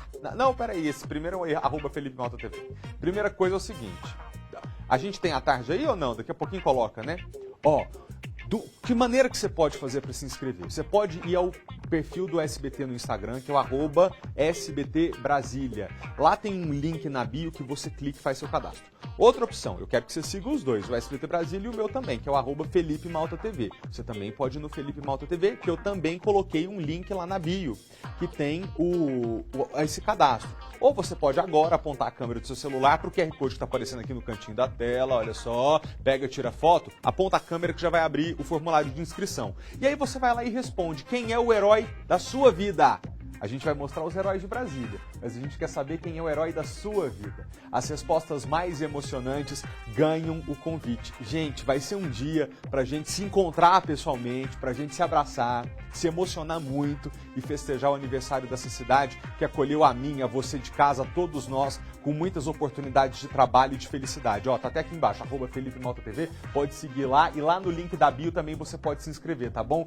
É um dia pra gente se encontrar, sobretudo. Eu gosto tanto quando a gente sai aqui do estúdio e tem a oportunidade de abraçar você que tá em casa todos os dias. Então participe. Outra coisa que eu te garanto, você vai sair desse evento com seu coração muito mexido, querendo reescrever a sua história, da sua família e da comunidade onde você mora. Então, tá? Estamos esperando sua inscrição. Continuando o jornal. Um policial militar que salvou a vida de uma bebê que tinha acabado de nascer lá em Ceilândia. Esse PM foi um herói de Brasília.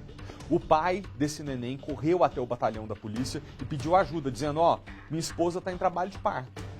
Quando os policiais chegaram, a criança já tinha nascido, mas ela não estava conseguindo respirar. E foi então que o policial entrou em ação e conseguiu liberar as vias aéreas do bebê. Kátia Gomes, bem-vinda de volta ao jornal. Graças a Deus esse policial chegou a tempo, né? Pois é, Malta, graças a Deus, né? A mulher entrou ali em trabalho de parto dentro de casa. O marido ficou desesperado e aí ele saiu, né, pra rua ali tentando ajuda. Ele viu um posto policial no local ali onde estavam viaturas da Polícia Militar e foi até a PM pedir socorro. A Polícia Militar foi até a residência dele. Quando chegou lá, o bebê já estava ali praticamente já, né, já tinha nascido, na verdade, né? A Polícia Militar conseguiu retirar o bebê da mãe e ele já nasceu assim, sem respirar. E foi aí que os policiais fizeram um excelente trabalho e conseguiram salvar esse bebê. Para dar mais detalhes sobre esse caso, eu vou conversar agora com o Major Brook, que está aqui ao meu lado. Major, a ação rápida da PM, que fez toda a diferença, né? Porque por mais alguns minutos esse bebê não teria sobrevivido. Boa tarde a todos. Os policiais militares, quando entraram na casa, o bebê já tinha nascido. E aí eles perceberam que o bebê estava com uma certa dificuldade para respirar. E aí eles mantiveram ali o bebê lateralizado para que o líquido, caso ele tivesse aspirado algum tipo de líquido, não sabia exatamente com que ele estava engasgado, e pudesse ser expelido de forma mais fácil, limparam o rosto do bebê. E nesse trajeto ali do acionamento deles até a casa, eles já acionaram também o Corpo de Bombeiros para que a mãe, a parturiente, mais o bebê pudesse ser conduzido de forma adequada numa ambulância para poder ser direcionada ao hospital ali, que foi o HRC, que foi o local onde ela foi destinada, ela foi conduzida. E os policiais ali, é uma atitude louvável ali dos policiais que sem equipamento nenhum conseguiram ali manter o bebê respirando depois de um tempo. No momento parecia que não estava respirando, mas na verdade esse bebê ali logo depois veio a respirar normalmente, já na ambulância com os bombeiros. Porque a mãe, né, acabou entrando em trabalho de parto, a mulher 33 anos. Em casa, provavelmente não deu tempo de levar até o hospital, foi tudo muito rápido. E aí a Polícia Militar consegue, né? Não é a primeira vez que vocês fazem esse tipo de trabalho. A Polícia Militar, já nos cursos de formação e também em outras reciclagens, né, uma certa renovação e revisão de conhecimentos, a Polícia Militar sempre está tendo, passando aos policiais militares algumas manobras. Nesse caso em específico, não era propriamente dito um parto, mas dentro dos conhecimentos que os policiais tinham e sem nenhum tipo de equipamento, foi um ato realmente louvável aí. Os policiais merecem elogios, porque o que eles fizeram ali com certeza pode ter feito a diferença na vida dessa criança. Aí depois os bombeiros foram acionados, eles foram até o local, fizeram ali também os primeiros socorros? Os bombeiros já têm os equipamentos mais adequados para poder fazer os primeiros socorros e a remoção e encaminhamento adequado tanto do bebê quanto da parturiente, que foi o caso que aconteceu, até o Hospital Regional de Ceilândia. E aí a informação que vocês têm, então, é que o bebê passa bem, eles foram levados para, né, a mãe e o bebê levados para o Hospital de Ceilândia? Isso, então a informação que a Polícia Militar tem, já é informação preliminar, que o bebê e a mãe desse bebê, eles estão bem, tá? Ocorreu tudo bem, dentro ali do possível, dentro de considerando um parto dentro de uma residência, ali sem nenhum equipamento e nenhum acompanhamento profissional adequado, tudo ocorreu da melhor forma possível. A Polícia Militar até registrou esse momento, né? Quando essa imagem mostra até a mãe, ela estava em pé, tentando ali conseguir retirar o filho. Então, assim, dá para ver que realmente era uma situação bem delicada. uma situação delicada e emergencial. Então os policiais militares, diante dessa situação, não poderiam se omitir em tentar fazer alguma coisa, como foi o caso que foi feito. Eles pegaram o bebê, lateralizaram ele, limparam o rosto do bebê para que ele pudesse, qualquer obstrução, sair ali do corpo do bebê, para que ele pudesse respirar normalmente e ter a sua vida normal, aí seguir a sua vida normal. E esse é um caso diferente de quando a bebezinha engasga, né? Ela nasceu ali com dificuldade de respiração. No caso ali existe, segundo eu consultei com alguns especialistas, o que se fala de poderia ser ali o caso de uma asfixia perinatal, que acontece com uma certa frequência. Mas o adequado, o ideal, seria que tivesse uma sala de parto com um médico, um especialista, que ali ele tem todos os equipamentos. Até um médico especialista, ele talvez tivesse uma certa dificuldade sem um equipamento adequado. Então os policiais, mais uma vez, aí fica o elogio aos policiais militares, que dentro aí do que puderam fazer, do que tinham, né, disponíveis em suas mãos, eles fizeram para poder salvar a vida desse bebê. Tá certo, Major. Muito obrigado pelas informações. E aí mostra, né, a importância tanto da Polícia Militar, da Polícia Civil e do Corpo de Bombeiros, né, ter esse treinamento para socorrer nesse tipo de situação, né? Porque não é de fato atribuição da Polícia Militar salvar vidas, mas eles sempre fazem esse trabalho quando acontece aí alguma emergência, como foi nesse caso, Malta. Graças a Deus, heróis mesmo. Deixa eu só trazer um destaque aqui do noticiário nacional rapidamente para você. A justiça decidiu manter preso o médico que foi acusado de dopar e estuprar a ex-namorada durante 2 anos. O pediatra se tornou réu por estupro de vulnerável, lesão corporal e violência psicológica. Esse é o médico acusado de abusar sexualmente e agredir uma namorada durante 2 anos. Segundo a polícia, Rafael de Rossi Ribeiro da Silva, de 44 anos, praticou estupros pelo menos 2 vezes. Muitas sequelas psicológicas. Ela até hoje faz acompanhamento psicológico, que é essencial para ela continuar tendo uma vida minimamente saudável.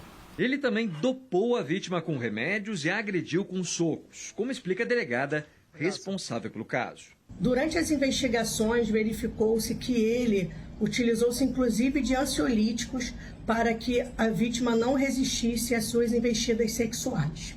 Rafael trabalha para uma organização social contratada pela Prefeitura de Itaguaí, que já solicitou que ele seja demitido. O Conselho Regional de Medicina informou que está apurando os fatos. Durante a tarde, Rafael passou por uma audiência de custódia neste presídio na zona norte do Rio. A justiça decidiu que ele vai continuar preso preventivamente, ou seja, por tempo indeterminado. Outras contra o acusado foram decisivas para a decretação da prisão. Pelo que consta nas investigações, existem 14 registros de ocorrência feitos por mulheres contra ele, passando por lesão corporal, estupro de vulnerável e até mesmo crimes contra a honra, né? Injúria, tem também ameaça, enfim. Gente, de volta ao DF, um menino de 7 anos de idade morreu com uma perfuração na barriga na noite de ontem. Isso aconteceu lá no Paranoá. A história foi a seguinte, uma tia desse menino chegou ao quartel dos bombeiros pedindo ajuda, dizendo, ele está engasgado. Acontece que os militares então perceberam que o menino era uma perfuração na lateral do abdômen. O que será que aconteceu? Não sei. Maicon Leão vai trazer para a gente as informações até agora sobre a investigação da polícia sobre esse caso, né, Maicon? É com você. Sim, Malta. Agora a Polícia Civil do Distrito Federal, para ser mais específico, a 6ª DP do Paranoá, vai tentar entender o que aconteceu. Até agora, as informações repassadas pelo Corpo de Bombeiro são as seguintes. Ontem, por volta de 9h40, essa tia chegou com esse menino lá no batalhão do Corpo de Bombeiros do Paranoá, a priori, Malta, dizendo que ele estaria engasgado, com dificuldade para respirar. Os militares, então, iniciaram ali aquele processo para tentar desobstruir as vias respiratórias, tentaram reanimar esse menino por cerca de 1 hora, até que um desses militares, Malta, percebeu o seguinte, que ele tinha uma perfuração lateral na barriga. Segundo fontes bem próximas ao caso, disseram que era uma perfuração bem semelhante com a de quando a pessoa leva um tiro. Esse caso começou a ser investigado, a Polícia Militar foi acionada, a Polícia Civil, e aí o caso foi parar na delegacia. E lá surgiu uma outra versão para a história. Lembrando, lá no Corpo de Bombeiros, o caso foi tratado inicial como se essa criança tivesse engasgada, foram feitas manobras aí. Na delegacia, a história já virou outra. Os familiares disseram que esse menino estava em casa, brincando no quarto, enquanto o pai e o tio estavam na sala. Eles escutaram um barulho e esse menino gritou. Um barulho, segundo esses familiares, semelhante a um tiro. E quando chegaram no quarto, já se depararam com esse menino desacordado. Segundo esses mesmos familiares, Malta, na casa não teria nenhuma arma e que eles acreditam que essa criança pode ter sido vítima de uma bala perdida. Como eu disse, o caso está sendo investigado pela 6ª DP. A Polícia Civil disse que ainda não pode repassar muitas informações, mas que o caso está sim sendo apurado. O menino foi socorrido ali, mas infelizmente não resistiu. O óbito foi declarado por um médico do SAMU e o corpo é enviado para o Instituto Médico Legal, onde vai passar ali pela perícia para realmente confirmar a causa da morte. O que seria essa perfuração? Realmente foi um tiro? O que aconteceu? Tudo isso ainda vai ser esclarecido pela Polícia Civil. Malta. Gente, um tiro. Aí, se foi tiro, pode ter sido bala perdida, então? É o que as investigações vão apontar, se foi uma bala perdida, se dentro dessa casa tinha alguma arma ali, alguma situação, porque o que chamou a atenção dos investigadores, fontes que a nossa produção conversou até agora, Malta, foi justamente a divergência de informações, porque essa tia chegou ali no batalhão do Corpo de Bombeiros do Paranoá falando que o menino estava engasgado, que ele estava tendo dificuldade para respirar. Não contou dessa primeira parte do barulho, do que tinha acontecido. Só depois, quando o caso chegou lá na polícia, que eles perceberam essa perfuração lateral, que aí a família contou desse barulho que parecia um tiro e que já encontrou o menino caído no quarto. Então, todos esses pontos, eles ainda vão ser apurados. De que forma, se a família realmente acreditava que ele, no início a criança estava engasgada, se aconteceu alguma coisa, esses familiares vão ser ouvidos pela 6ª DP. O laudo do Instituto Médico Legal vai apontar a real causa da morte. Fontes disseram que essa perfuração parece muito como a de uma bala, perfuração de quando a pessoa leva um tiro, mas somente a perícia do Instituto Médico Legal vai poder confirmar, Malta, se realmente esse menino de 6 anos foi vítima de um tiro ali. Deus do céu. Tá bom, Baicon, obrigado, tá, pelas informações. Outra notícia triste da gente trazer aqui agora é essa. Um adolescente de 13 anos de idade, ele morreu afogado numa cachoeira que fica no Córrego da Coruja. A Kátia Gomes vai entrar com a gente agora ao vivo. Os bombeiros tentaram reanimar esse adolescente, mas não conseguiram. Ô, Kátia, no comecinho do jornal parece que você tinha dito que a mãe não tinha deixado ele ir, né? Ele foi mesmo assim desobedecer. Sim, eu tinha até trocado informação, né? Só para corrigir, eu tinha falado Taguatinga, mas de fato você estava certo. Foi em Ceilândia mesmo, esse córrego fica a mais ou menos 30 minutos da casa desse adolescente. Na sexta-feira, né, segundo a nossa produção apurou, ele tinha pedido para a mãe para ir até esse córrego e ela não deixou. Quando foi ontem, ele foi para aula de judô e depois, né, a família ficou sabendo que ele tinha se afogado. A família acredita que depois da aula de judô, ele passou nesse córrego com os amigos, né, ali para nadar, entrar ali no córrego um pouquinho, só que infelizmente ele acabou se afogando ali. Ele ficou submerso por cerca de 30 minutos. Quando os bombeiros chegaram, tentaram reanimá-lo por 45 minutos, mas infelizmente não conseguiram. Para falar sobre essa ocorrência, eu vou conversar agora com o Tenente Mauro Coimbra, que está aqui ao meu lado. Tenente, a gente... vira e mexe fala sobre esse tipo de afogamento, tanto no Lago Paranoá quanto em córregos. É sempre importante ter uma cautela, né? Quais são os cuidados principais, né, antes de entrar na água? Bom, Kátia, o principal cuidado é você conhecer a sua capacidade de nado, né? Se você não sabe nadar, você evita entrar em águas profundas. E se você sabe nadar o suficiente, você vai ter que saber onde você vai entrar. E nesse caso de cachoeira, o que a gente aconselha é que evite aquela brincadeira de pular dentro da água, porque muitas vezes você não consegue identificar qual a profundidade, pode acontecer um acidente, você acabar afogando por conta do acidente desse pulo, né?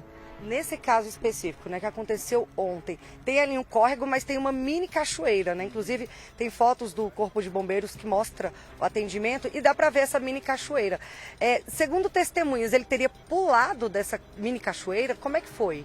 Essas informações que as nossas equipes escolheram no local é que ele tinha pulado dentro desse poço, né, de um local alto, e ficado submerso, não tinha voltado à superfície. E depois de 30 minutos conseguiram retirá-lo dessa água, né? Foi quando a nossa equipe chegou, ele já estava fora da água e a gente percebeu que ele estava sem batimento, sem respirar e iniciou as manobras de RCP. e durante 45 minutos foram feitas manobras, mas infelizmente não houve sucesso. Eu não sei se o senhor consegue dar detalhes, né? Mas as testemunhas comentaram por que demoraram tanto tempo, ali meia hora, para tirar o menino ali do córrego. Eles não perceberam que ele tinha desaparecido? O que aconteceu? Essa informação a gente não sabe, né?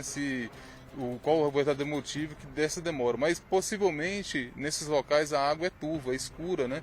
Então muitas vezes a pessoa não conseguiu encontrá-lo, né? Mergulhou e não conseguiu encontrá-lo imediatamente. Até nesse tipo de situação, assim, córrego que aparentemente é raso, né? Não é tão profundo como o lago, é importante usar colete ou até evitar entrar?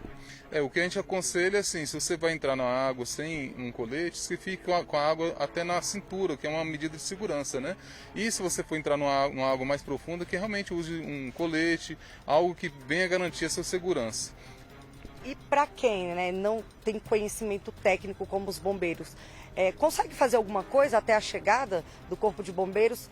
Por exemplo, eles tentaram tirar ele da água, tiraram ele da água.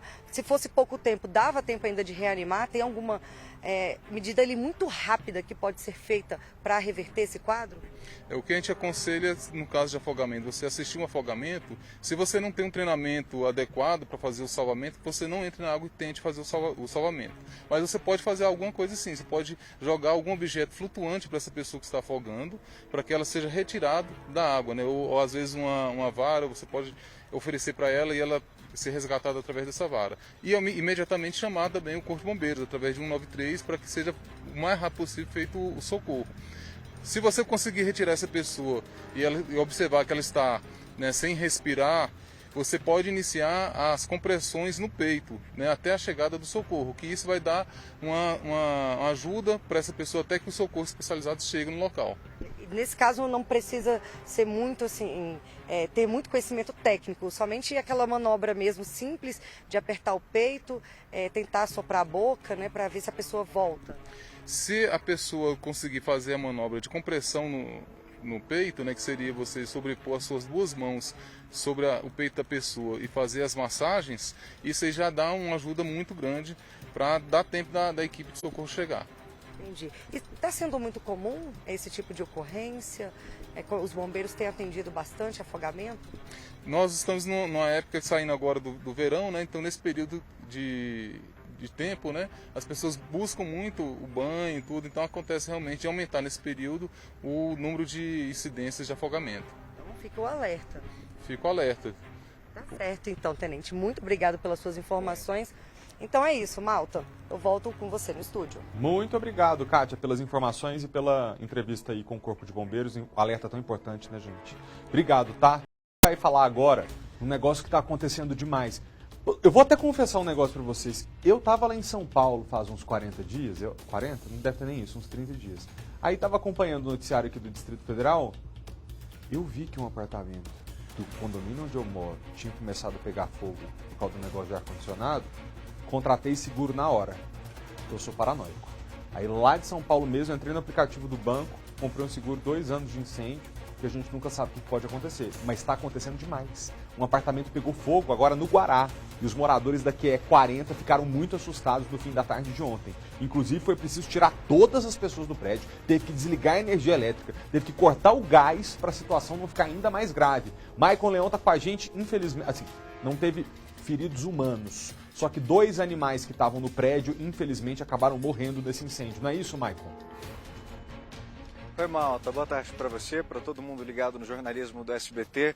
Pois é, infelizmente, 2 animais, uma cadela e um gato, acabaram não resistindo, infelizmente, ao incêndio, Malta, porque ele estava realmente no apartamento que foi consumido pelas chamas, e o outro animal, que foi essa cadela, por conta da inalação da fumaça. O Corpo de Bombeiros chegou a socorrer, inclusive tentar fazer aquelas manobras de ressuscitação, colocaram até no balão de oxigênio, mas infelizmente essa cadela acabou não resistindo e morrendo. Como você bem disse, esse incêndio começou ontem, bem no finalzinho da tarde ali, pouco depois das 6 horas da tarde, aqui na QE 40 do Guará 2, do condomínio Belvedere, Como a gente vê, Malta, tem 5 andares, o apartamento era o último, mas mesmo assim todo o prédio precisou ser esvaziado justamente por conta do risco que existe quando uma situação como essa, quando acontece um incêndio. Primeiro pela tubulação de gás, como você disse, rapidamente precisou ser cortado, fornecimento de gás, de energia, e aí junto aquele desespero, claro, automaticamente dos moradores, ao perceberem que o prédio está pegando fogo, de saírem para correr. A gente tem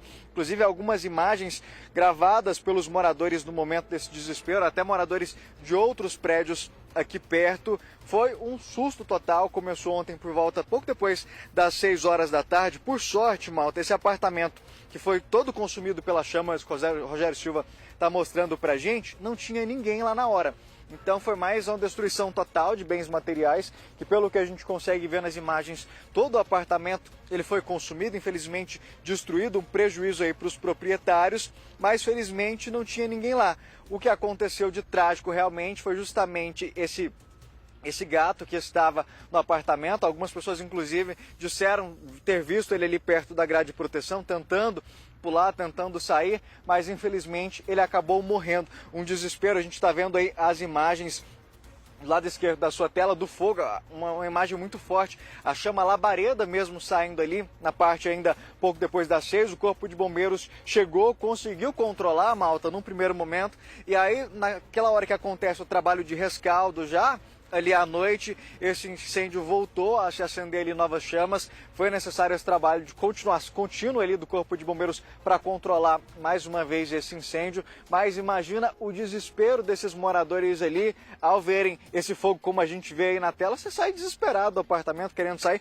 Muitas pessoas que estavam, inclusive aqui embaixo, Malta, decidiram ir para casa de parentes, de amigos, para não passar a noite aqui, até mesmo preocupados. A gente está vendo um drone aparecendo aí na imagem várias vezes. Esse drone, Malta, é da Polícia Civil, que chegou aqui agora há pouco, o Instituto de Criminalística aqui embaixo, justamente coletando informações que possam ajudar a entender o que aconteceu, como que esse incêndio se iniciou ali, o que causou esse incêndio. Claro, só a perícia detalhada ali vai conseguir esclarecer, é feita uma perícia no interior do imóvel, mas a Polícia Civil olha agora de um todo para tentar entender aonde foi o start, aonde começou esse incêndio. Como você até mesmo comentou ali no início, vamos ficar atento que pode ter causado esse incêndio. Se foi algo que estava ligado ali na tomada, todo mundo fica, claro, preocupado, ainda mais quando a gente mostra vários incêndios acontecendo, como a gente tem registrado ultimamente em apartamentos, as pessoas ficam preocupadas. Mas as informações que a gente tem a priori, danos materiais ali, infelizmente esses 2 animais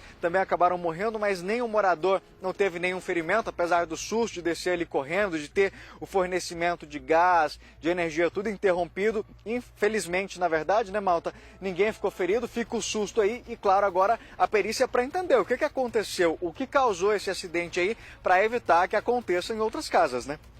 Exatamente, Michael. Muito obrigado. Tem que descobrir o que foi, né? E a gente, de todo jeito, tomar cuidado em casa. Não pode deixar aquele tanto de aparelho eletrônico ligado, né? Com o T de plásticos saindo até fumaça. Isso acontece na casa de muita gente. Na minha não acontece porque eu tenho medo. Então, às vezes, não dá para ligar 2 coisas na mesma tomada, eu não ligo.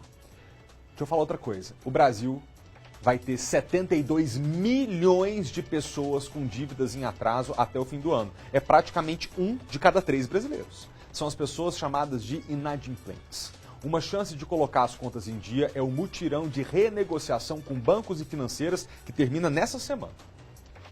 Sabe aquela dívidazinha que acabou virando uma bola de neve? Os consumidores enfrentam, às vezes, momentos difíceis, né? Às vezes um desemprego, tem questões econômicas, né? Às vezes acabam tendo aqui, não teve uma reserva de emergência. E são muitos os inadimplentes no Brasil, mais de 70 milhões. Ou seja, 40% da população economicamente ativa até o final deste ano, segundo a estimativa do Ministério da Fazenda. Em média, cada um deve R$5 mil.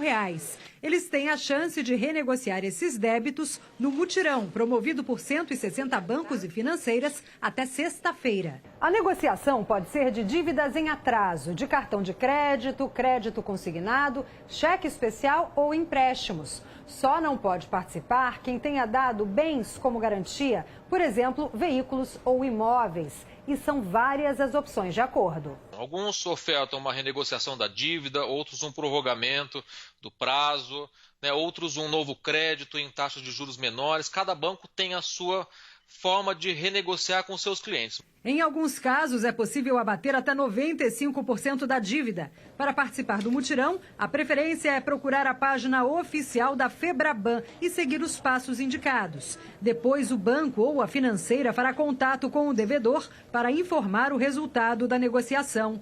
Quem preferir também pode ir pessoalmente ao banco e conversar com o gerente.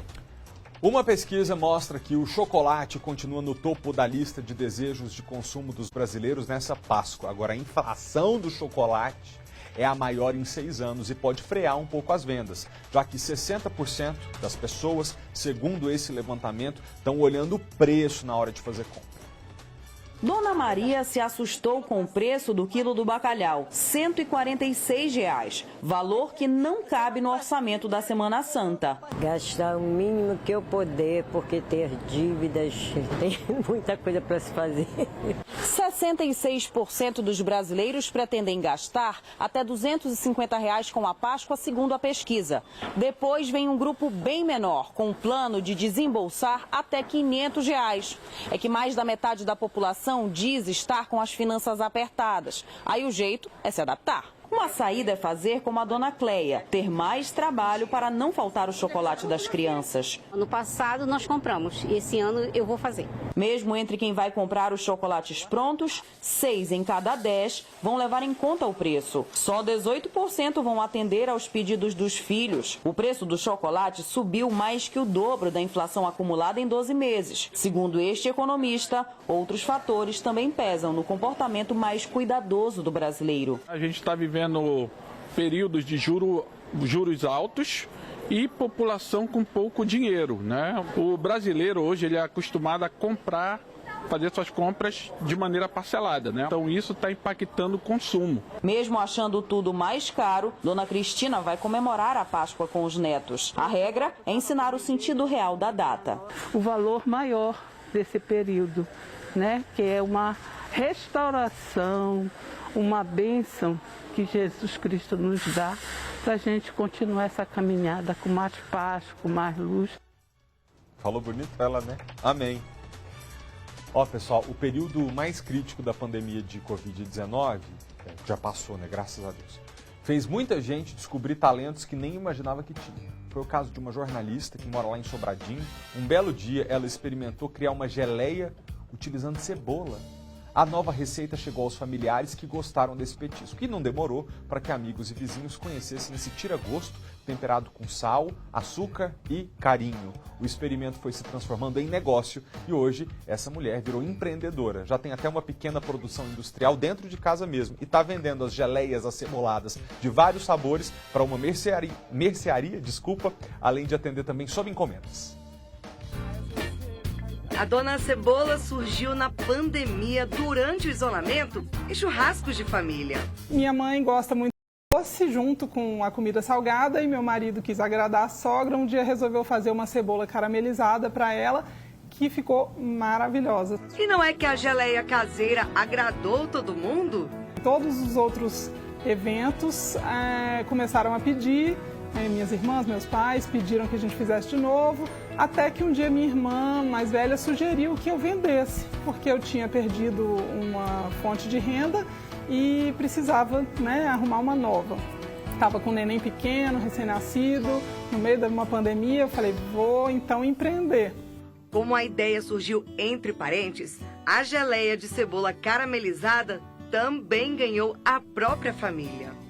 Inicialmente era um sabor, né, que era a geleia tradicional de cebola, e a gente resolveu inventar novos sabores. Fomos inventando com pimenta, com alho. Um dia fazendo hambúrguer, fizemos uma geleia de bacon e ficou muito gostosa. Resolvemos juntar ela com a de cebola e ela entrou para a família, que ficou muito boa. Tomando vinho, as ideias iam surgindo assim, em casa, né, nós dois ou com a família. Tomando um vinho, por que não juntar cebola com vinho, duas coisas maravilhosas? Fizemos a cebola bêbada, fizemos a confitada também no momento desse em casa, que seria uma voltada para as pessoas que não podem comer açúcar, e depois a de mostarda e mel. A produção mensal no início do negócio consumia 10 quilos de cebola por mês. E hoje, em menos de 2 anos, são 150 quilos por semana. Inicialmente a gente comprava aqui no mercadinho do bairro, perto de casa, um saquinho de cebola, né? Fazia numa panelinha nossa. Uma produção super pequena, algo bem simbólico assim mesmo, para vender entre os amigos. Até que me chamaram para uma feirinha de fim de semana. E foi a primeira vez que eu mostrei para o público mesmo, sem ser conhecido. E fez um grande sucesso, eu vendi tudo que eu levei. Aí uma pessoa me conheceu, me chamou para outro evento, que chamou para outro, e eu fui conhecendo um monte de gente, e no fim passei a fazer evento, às vezes quinta, sexta, sábado, domingo, todos os fins de semana, dia inteiro, e o negócio cresceu bastante. Além de atender por encomenda, Caroline vende os produtos em uma mercearia colaborativa, que fica na quadra 412 da Asa Norte. Foi para a gente um apoio incrível, porque eles já conheciam os erros que o pequeno empreendedor podia ter e já deram aqueles conhecimentos para a gente não cair nos erros comuns, né? O negócio começou de forma tímida, aqui nessa cozinha, com um fogão simples. Com as vendas aumentando e o negócio crescendo cada vez mais, a Caroline sentiu a necessidade de aumentar nessa cozinha. Como aqui não dava, o que ela fez? Ela comprou esse fogão industrial. Aquela panelinha pequena que ela usava foi substituída por uma maior. Agora, com os negócios, né, aí aumentando, a todo vapor, crescendo cada vez mais, a cozinha vai sair daqui e vai para uma industrial. Agora estamos em um outro processo de expansão, planos para 2023, levar a Dona Cebola para os mercados, alô mercados, estamos aí, e para fora de Brasília e quem sabe do Brasil também, a gente tem essa ambição. Acompanhamos todo o processo de produção das geleias. Hoje, o sabor escolhido foi o de pimenta. Seu Carlos é o pai da Caroline. Ele é aposentado e ajuda a filha no negócio. A gente começa nesse processo aqui, uma máquina para descascar cebola, porque anteriormente era tudo feito à mão. Então levava muito tempo para a produção, né? Com as cebolas descascadas, é hora de lavar e tirar as camadas que sobraram. Precisamos cortá-la ao meio para evitar a contaminação de qualquer parte estragada. Então a gente descarta. Não usa quando ela está assim.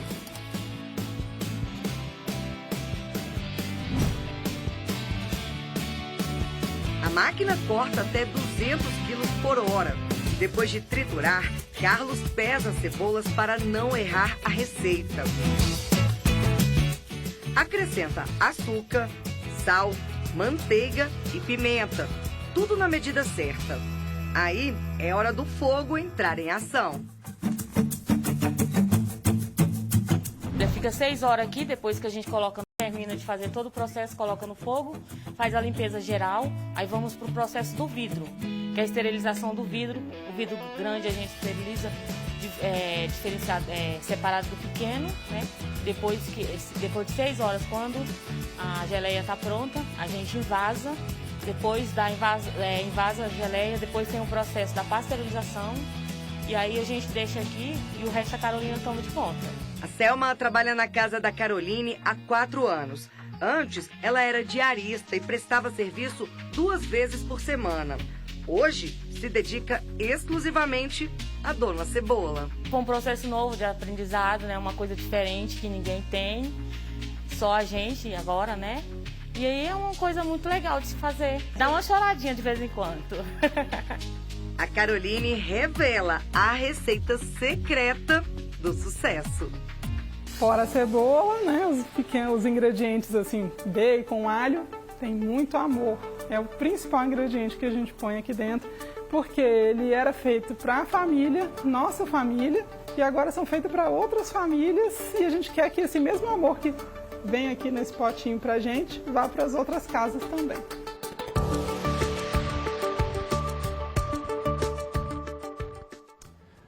O aniversário da nossa cidade está chegando e o SBT vai preparar mais uma vez um programa mais que especial. E pelo segundo ano consecutivo, a gente quer homenagear os brasilienses anônimos, gente como a gente, que está arregaçando as mangas e fazendo tudo que está ao seu alcance para o futuro da nossa cidade ser mais feliz para todos nós. O especial Heróis de Brasília vai ser gravado com plateia e a gente quer convidar você que está em casa. Então você que nos assiste sempre, nos prestigia com a sua companhia, quer festejar com a gente o aniversário da nossa cidade? É muito simples. Aponta a câmera do seu celular para o QR Code que está aqui nesse canto, ó, que você já vai abrir o formulário de inscrição. Outra alternativa é você acessar o Instagram @SBTBrasilia. Ali na bio do perfil tem um link que você clica. Também pode ir lá no meu, tá? @FelipeMaltaTV. Ó, primeiro tá aqui SBT Brasília. Um dia eu aprendo, né, gente, a apontar os negócios direito na tela. Tá aqui SBT Brasília. O outro é @FelipeMaltaTV, que tá aqui no cantinho também. Você pode seguir, pode comentar, mandar mensagem, mas lá na bio do Instagram também tem um link para você clicar. O que você vai responder pra gente? Me contar quem é o herói da sua vida. No nosso evento você vai conhecer os heróis de Brasília, mas conta pra gente quem é o herói da sua vida. As respostas mais emocionantes ganham o convite e vai ser um dia sensacional pra gente se encontrar pessoalmente, pra gente se abraçar, conversar, trocar ideia, sobretudo se emocionar muito e festejar o aniversário dessa cidade que acolhe a todos nós com oportunidades de trabalho, prosperidade, fé e felicidade. É lindo porque você vai perceber que se cada um de nós faz a sua parte, na medida das nossas capacidades, o resultado já é maravilhoso. São heróis de Brasília que nem sabem que vão ser homenageados porque é uma surpresa. Então você não conta não, tá? Mas que estão fazendo o que podem pela comunidade e a gente quer usar do nosso canal de televisão para contar essas histórias para mais gente. Porque talvez você que vai estar com a gente lá na plateia, ou você que depois vai assistir a esse programa especial na televisão, possa entender que de pouquinho em pouquinho as coisas mudam. E aí você pode fazer algo pelo seu vizinho por você, pelo seu amigo, pelo seu irmão, e a gente vai colocando essa corrente do bem para atrair cada vez mais energia positiva para a gente e felicidade para a nossa cidade. Vai ser dia 16 de abril a gravação. Agora, todos os detalhes, horário, como que faz, como é que vai funcionar, a gente passa para aquelas histórias selecionadas que vão contar pra gente quem são os heróis da sua vida. Combinado? @SBT Brasília é uma possibilidade e a outra @FelipeMaltaTV. Por hoje é só. Obrigado pela companhia e pela audiência e até amanhã. Tchau!